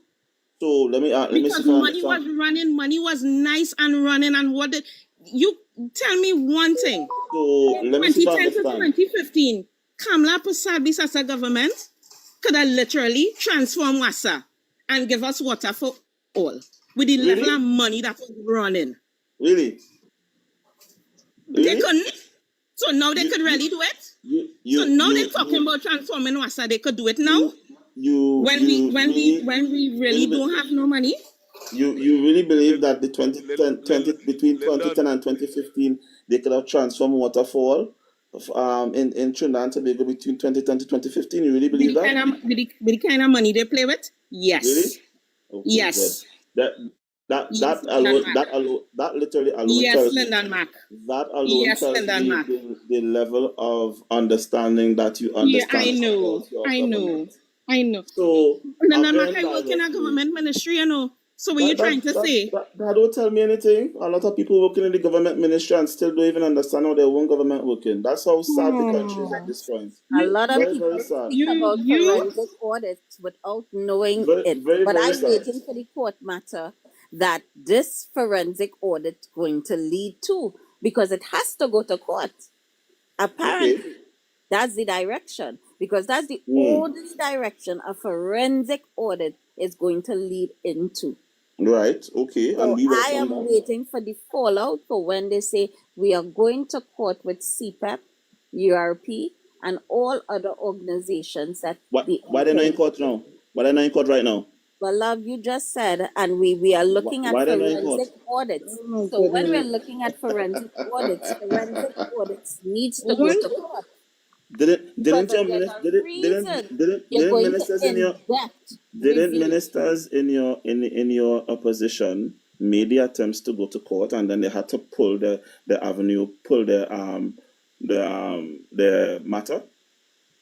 This didn't just recently happen. We didn't just recently had 2 government ministers in the opposition seeking to make an attempt to put the government to court over the avenue of workers literally being displaced, and they had to pull it.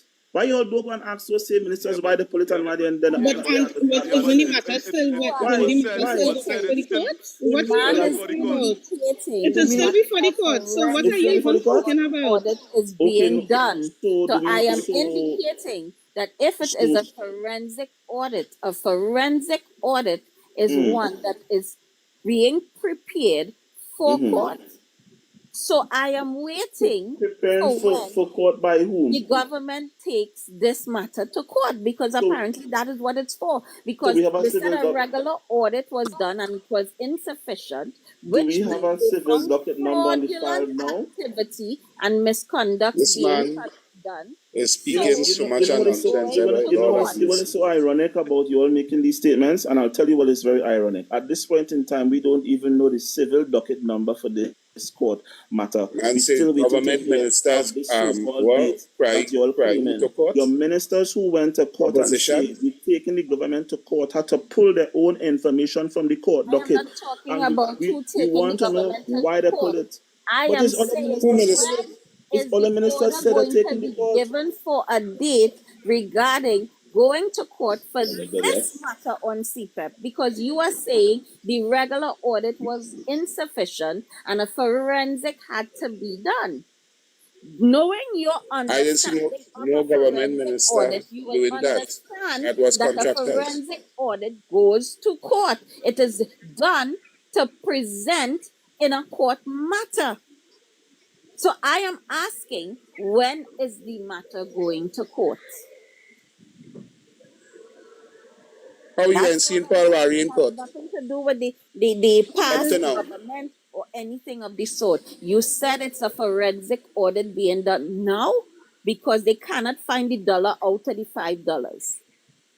So we need to identify all facets of that organizational chart that is not operating according to key performance indicators and would be presenting themselves as fraudulent with a whole heap of discrepancies.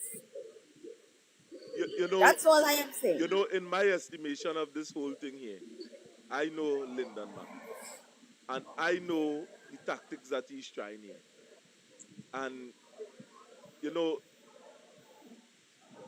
that is very dishonest in what Lyndon Mack Hey. is No, what portraying is on this dishonest platform. is that you all are trying to It, spin you know, bullshit with the facts. plenty of the talks That that is he's saying dishonest. it is misleading, That is dishonest. And the fact dishonesty of the to matter to that the the highest government order. came I several feel it. times to the nation, No, you're this lying, is you're the lying, you're reason lying, you're why lying. What several they didn't. times?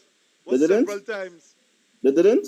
I mean, So the government didn't. The Very government didn't tell you they're same shutting week it down. if you want, after they displaced the The, people is the when they government. came up and said why. The if government didn't come and tell you if directly. The government didn't come and tell you Lyndon Mack directly. want to Boy. talk about The this government Excuse, didn't come and tell you directly the excuse, discrepancies, warrior. the discrepancies that they found, and Excuse, indicated warrior. that in the avenue I of say some something. companies yes, go ahead. collecting checks and all these things. The government didn't come and say these things. All right, no problem.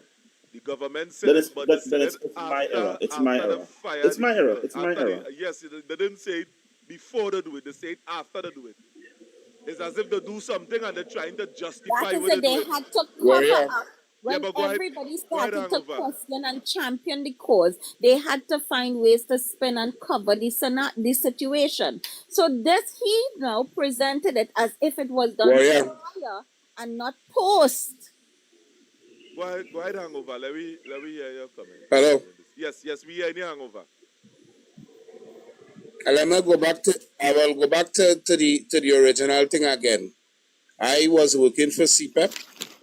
I used to have to send in work every single day for workers.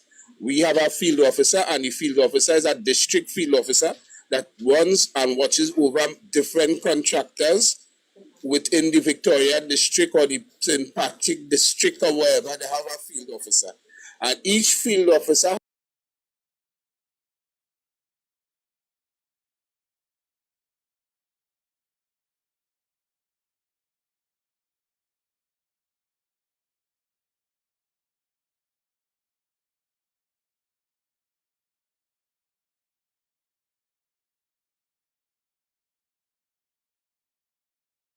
People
to get money without proper documentation and whatever. This is what we're supposed to be seeing. But we ain't seeing none of that. All we hearing is talk.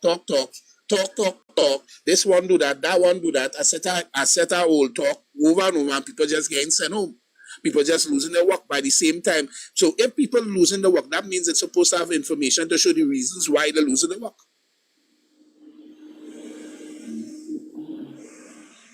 Understand? Well, I don't feel Lyndon Mark could come back from that because No. You the can't say what I information there can come was back so from. pellucid You that I you can't cannot say what say I that can this come man back could from. have any defense concerning that. If you do And not want me to respond, just simply go say you don't want me to you go respond. Don't say ahead, I you go can't ahead. come back from it. We want to hear you. We want to be Okay? able to engage here because there are First to many begin people with, who thinking like you. And First to begin with, the the reason brother why said directly, we taking with time hold with you, on, Lyndon hold Mark, on. we taking with No, you time don't. with you That's because there are not. people that believe in you. And we want to correct that here tonight. You go ahead, go ahead. That's not. Let Take me, the let floor. me say this to you. Number one, right? Trinidad and Tobago is a place right now, and as I continue to say it, we are not operating according to best international standard. And I In many continue things. saying to the brother directly above me, he can say directly, yes, this is the way CPEP is supposed to function, and this is the way URP is supposed to function. No problem. I do have a discrepancy with that, right? I'm saying to you directly, you could only account for you. But if you operating under the idea that other 15 contractors doing the same thing, then unless you see in those books, you are not in a position to say what they are doing. You could speak about to the avenue of the program and what the program is supposed to be doing. The same way I could directly identify and say what the Trinidad and Tobago Police Service is supposed to be doing and they're not doing. You see, this is the problem in this country is some of you, it is either you all are seeing and failing to see. Because people choose to put corruption under the rug, and now that we're saying here what happening, we now want to weed out the problem. Many of you are only concerned about the avenue of your jobs. And listen, I totally understand that. I am not for persons going on the breadline, But at the end of the day, the fact remains the government is saying at the end of the day, there are certain things now that needs further investigation. You had not one, but two of your ministers in opposition decide to trigger lawsuits against the state, and they had to pull back. Now, what I'm saying, if the situation is Rubbish. what? Rubbish. Okay, no problem. Good. So here, The matter's still in So court. The matter's the still matter in is still in court. court. Yes, it's still in court. So what is the? So could you tell us directly by chance what is the civil That docket was number triggered by at this a point in time? contractor, not no Can I? government ministers. I'm asking a question. At this point in time, do we have a civil docket number now in the court, and can anybody provide me the number of that civil docket now to show that this matter is before the court? I know. I don't have the civil document. It was made in Right. the So papers. then, That was public knowledge. so then the media is lying. Listen to me. That was in public knowledge. That was public knowledge. It was printed in the media. All right. Well, the media lying. The media lying. You asking us for particular information at hand that is not privy to us. At this point in time. All right. Okay. All right. No problem. The whole thing about it. The whole thing about this. The thing about it is just how you talking about evidence is the same thing I trying to tell you.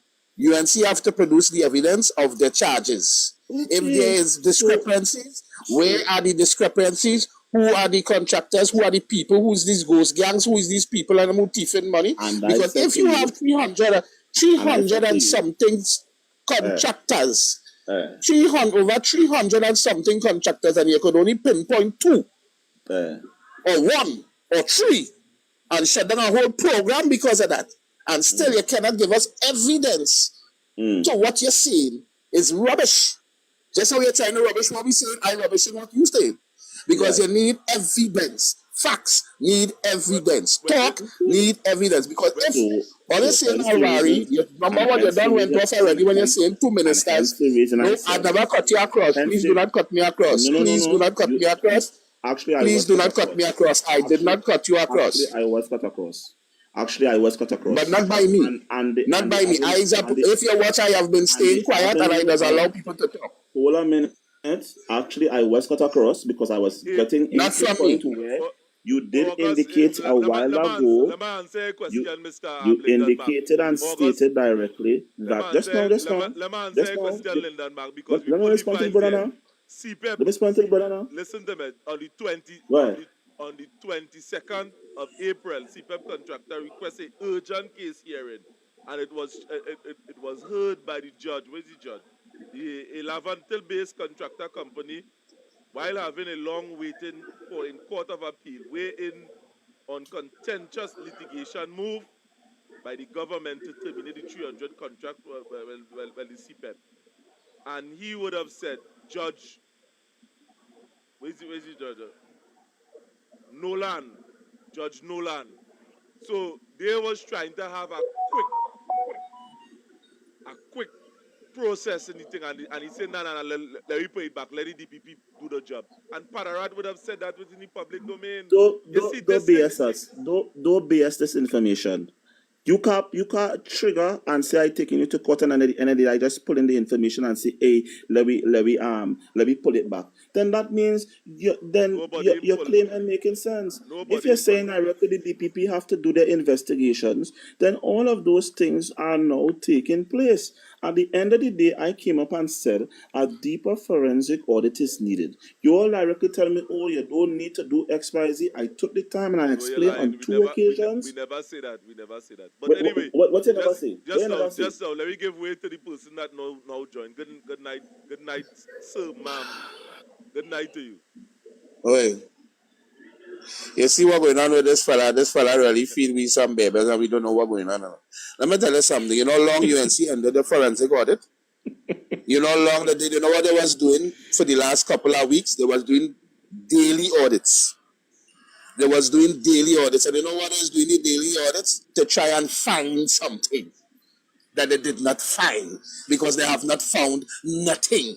Yes, Judd, it was dismissed on 2 occasions. So I still waiting to hear which matter they're talking about. This is why I'm asking about the civil dockets matter, and I'm waiting for somebody to tell us directly who is actually have the government before the court now for the firing of these workers, and none of them can say because there is no case before Where the you were courts. coming from, no Give me one a spoke break. about a case before the court.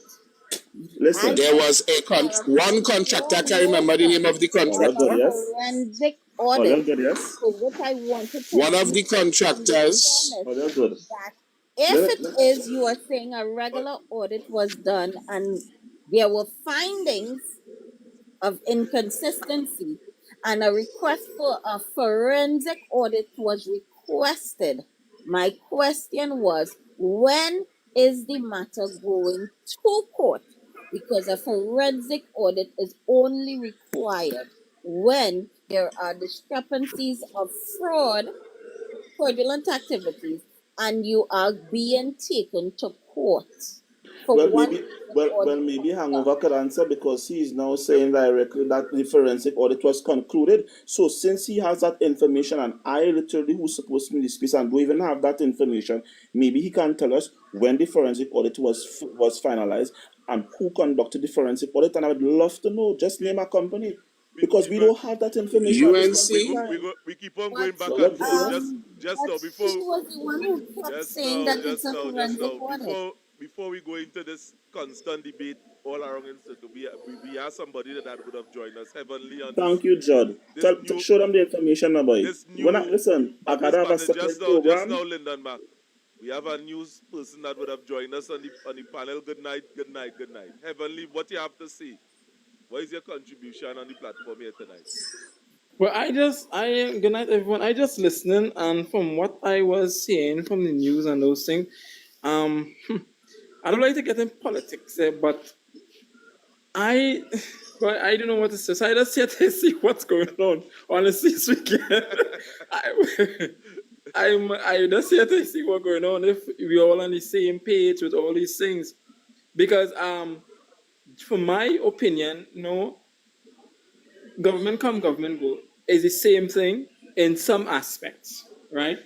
Not to say that I don't agree with the both parties. I do agree with both parties.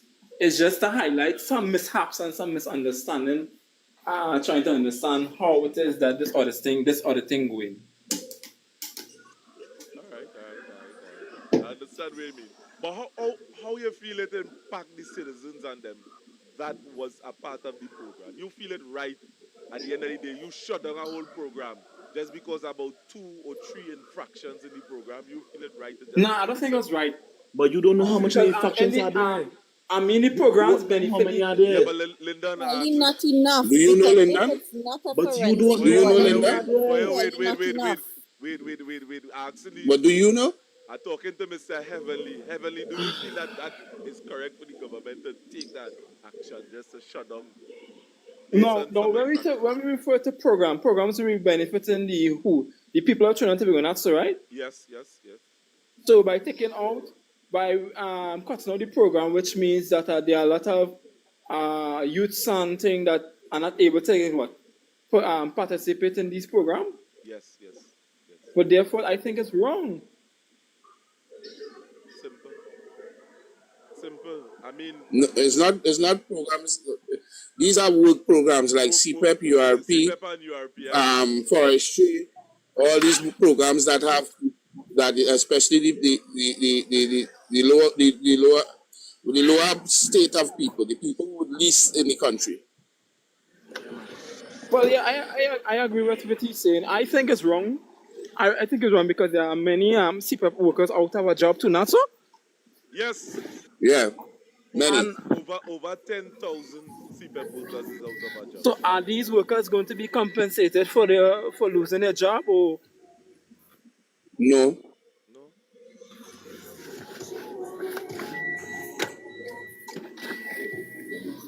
because many. What had happened? The CPEP workers had until next year March to fulfill their full contract, right? And then after the new extensions was supposed to start from March next year. So at least you're supposed to compensate them for the whole for until March, because they just cut all the people them on work just so abruptly. Because all the talk they just talk about Petrotrin workers get VSEP, and 800 of them get back to work in Paria and Heritage.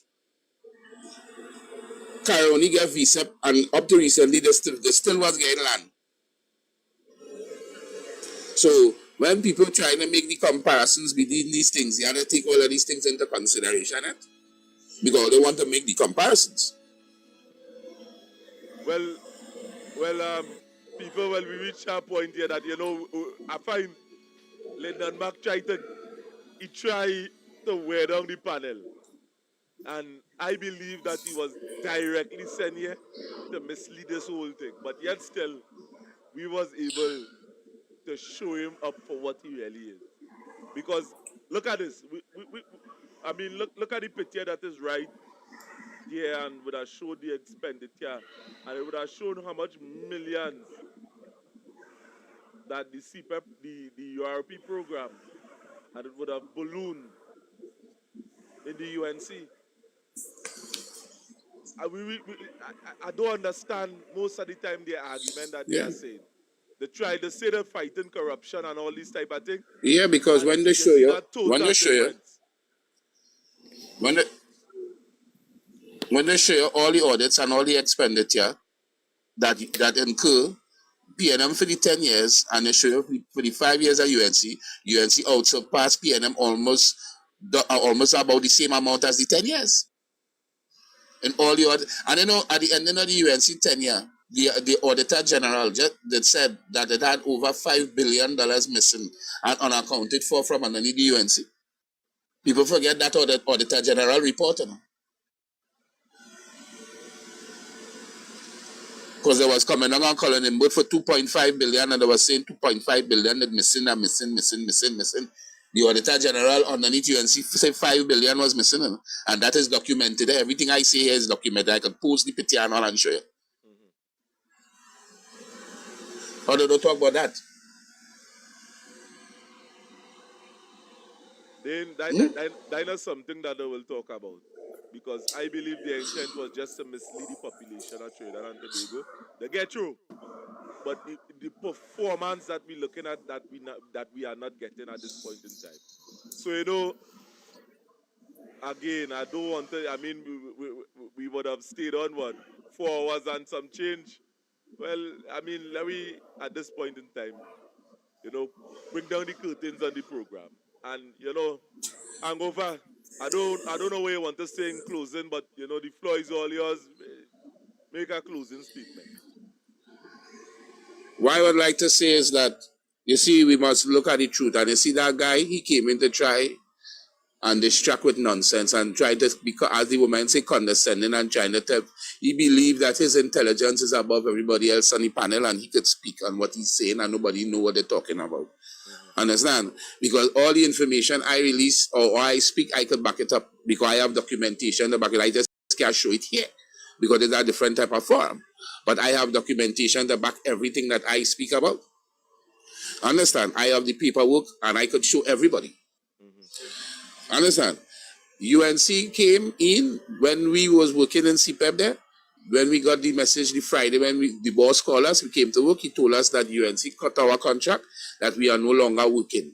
And the reason why is because of the two, they say the extensions that Alwari put on, it was illegal, so they shut down. It's only when the people start to make noise and the people start to quarrel and get on bad, then after they come and talking about forensic audit and they're talking about discrepancies and money missing and ghost gang and all these sort of things. That came long after. That guy could say what he wants. He could try and paint a blue pig for everybody else here to think, but the reality is on the ground. Who feels it knows it. And I was there and I was in the middle of it, and I could show you from the date that we stopped working to now. Wow. Well,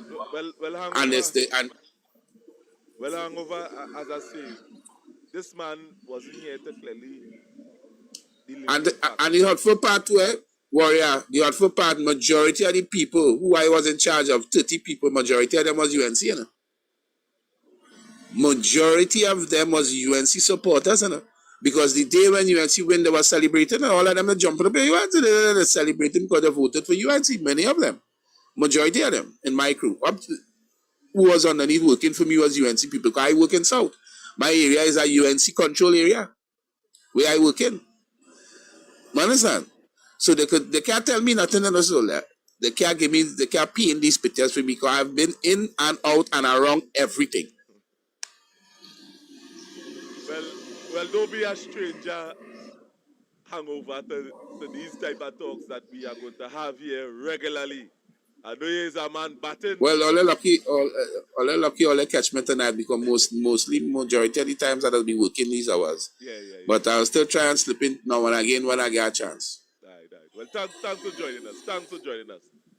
We bringing down the curtains on the program now. Yes, that's my brother. So bless. Yeah, blessings.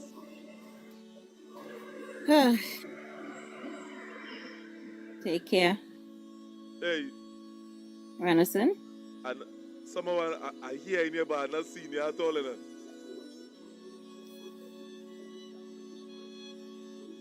Hello? Hello?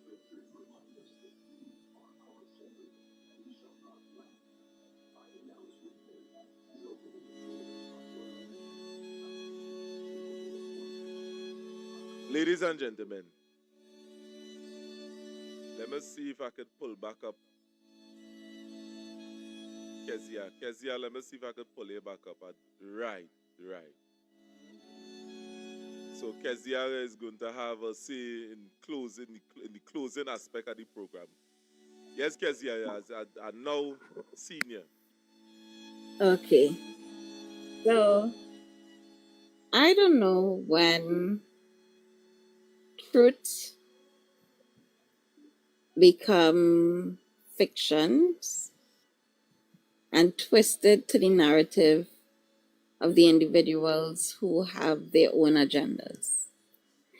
And when you are coming with baseless facts, baseless as I would say, because in your mind it is factual, but it's so skewed that it is, you see the holes in it.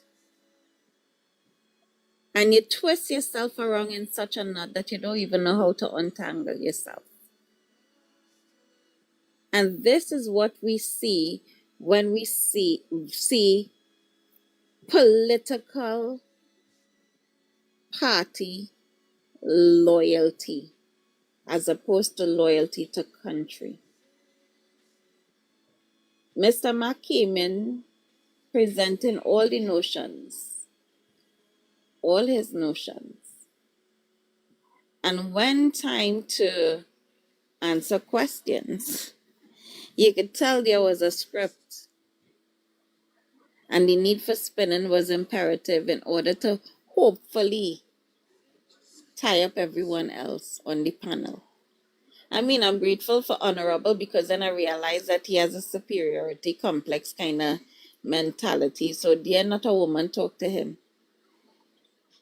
I saw that. But at the end of the day, the facts will speak for itself. Receptor loquito. It will speak for itself. And what who don't see now, in soon time to come, they will see again. Because all this that is happening is a smokescreen to what is really going to be coming down on Trinidad and Tobago. This government does not know what they are doing. They do not know the direction they are going into. There are so many opportunities available to Trinidad and Tobago to come out of the rut that we are in based on our existing infrastructure. Excuse me, I'm sorry, it's nighttime. But they will have what I would say patsies to send out, hopeful, to confuse the masses, to not zoom in on what the real situation is. I am urging the public to be vigilant. Have your eyes open, because they really intend to have us eyes wide shut. That means your eyes will be open, and in front of you, they will be sneaking out with everything you have, but telling you ain't see that.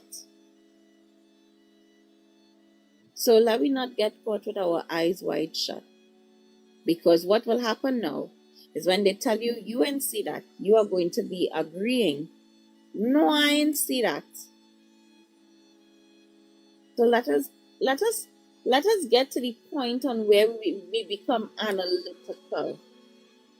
There are key performance indicators for governments to function. And according to Mr. Mack, our local standards does not meet the eyes. So now we need to hold them to a higher standard, one higher than ourselves, in order to get what we deserve out of a government that we have positioned to govern our country, presenting good governance. I don't know, it was the most exhausting conversation I've ever had with one person, because you can tell that the only thing they dance to is the beat of their own drum. Nobody else's tune appeals to them. And we have to not fall prey to this, because when the Pied Piper playing one song, everybody will be going down one direction, even if it leads off a precipice. Fortunately, I don't want to be there with nobody. So my eyes open, and I'm asking the public to open your eyes as well. Ranison? Yes, so thanks again, Kezia, for joining us here live tonight. And this have been an experience, a different experience from the platform that we are accustomed to. So as we bring down the curtains on what is taking place here, I would like Trinidad and Tobago to remember that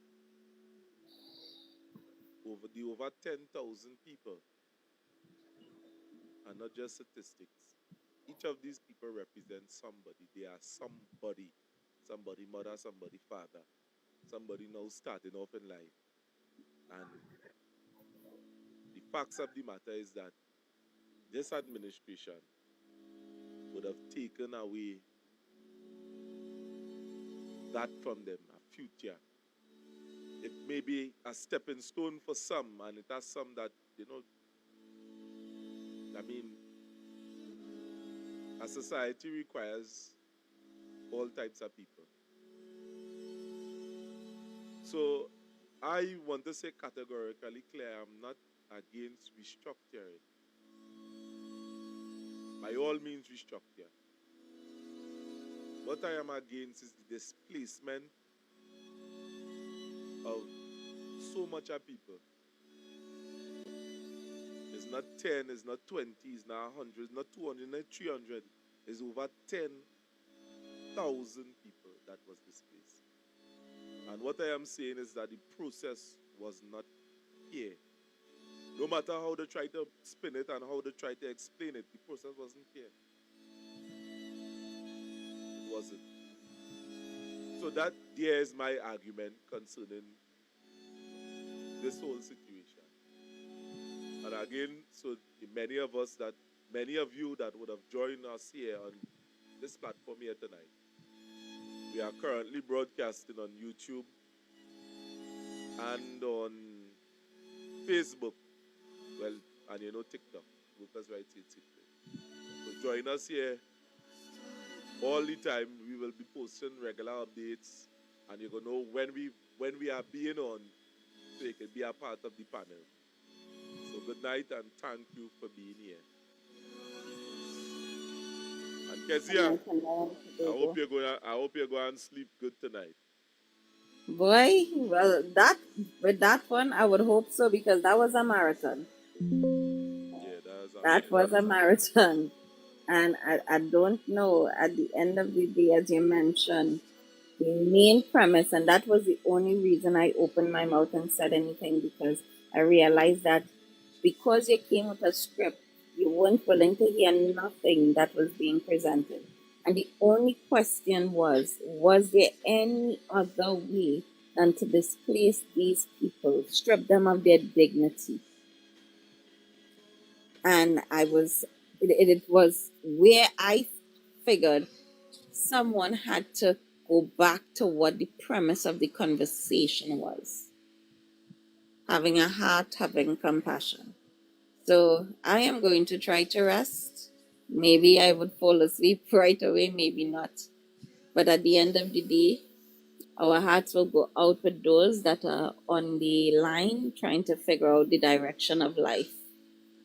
And I will hope that, something would resonate with them sooner than later. Good night, Trinidad and Tobago. Rest well, be safe, keep good until.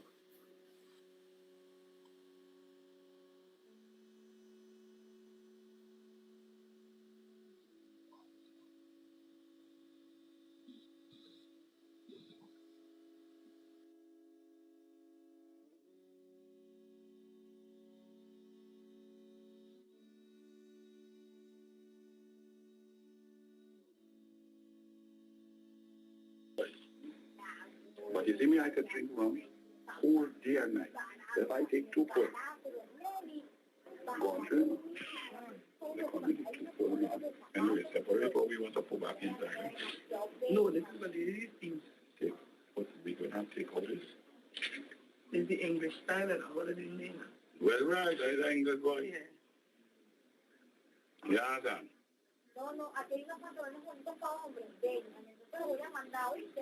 Oh, that's fine. You play.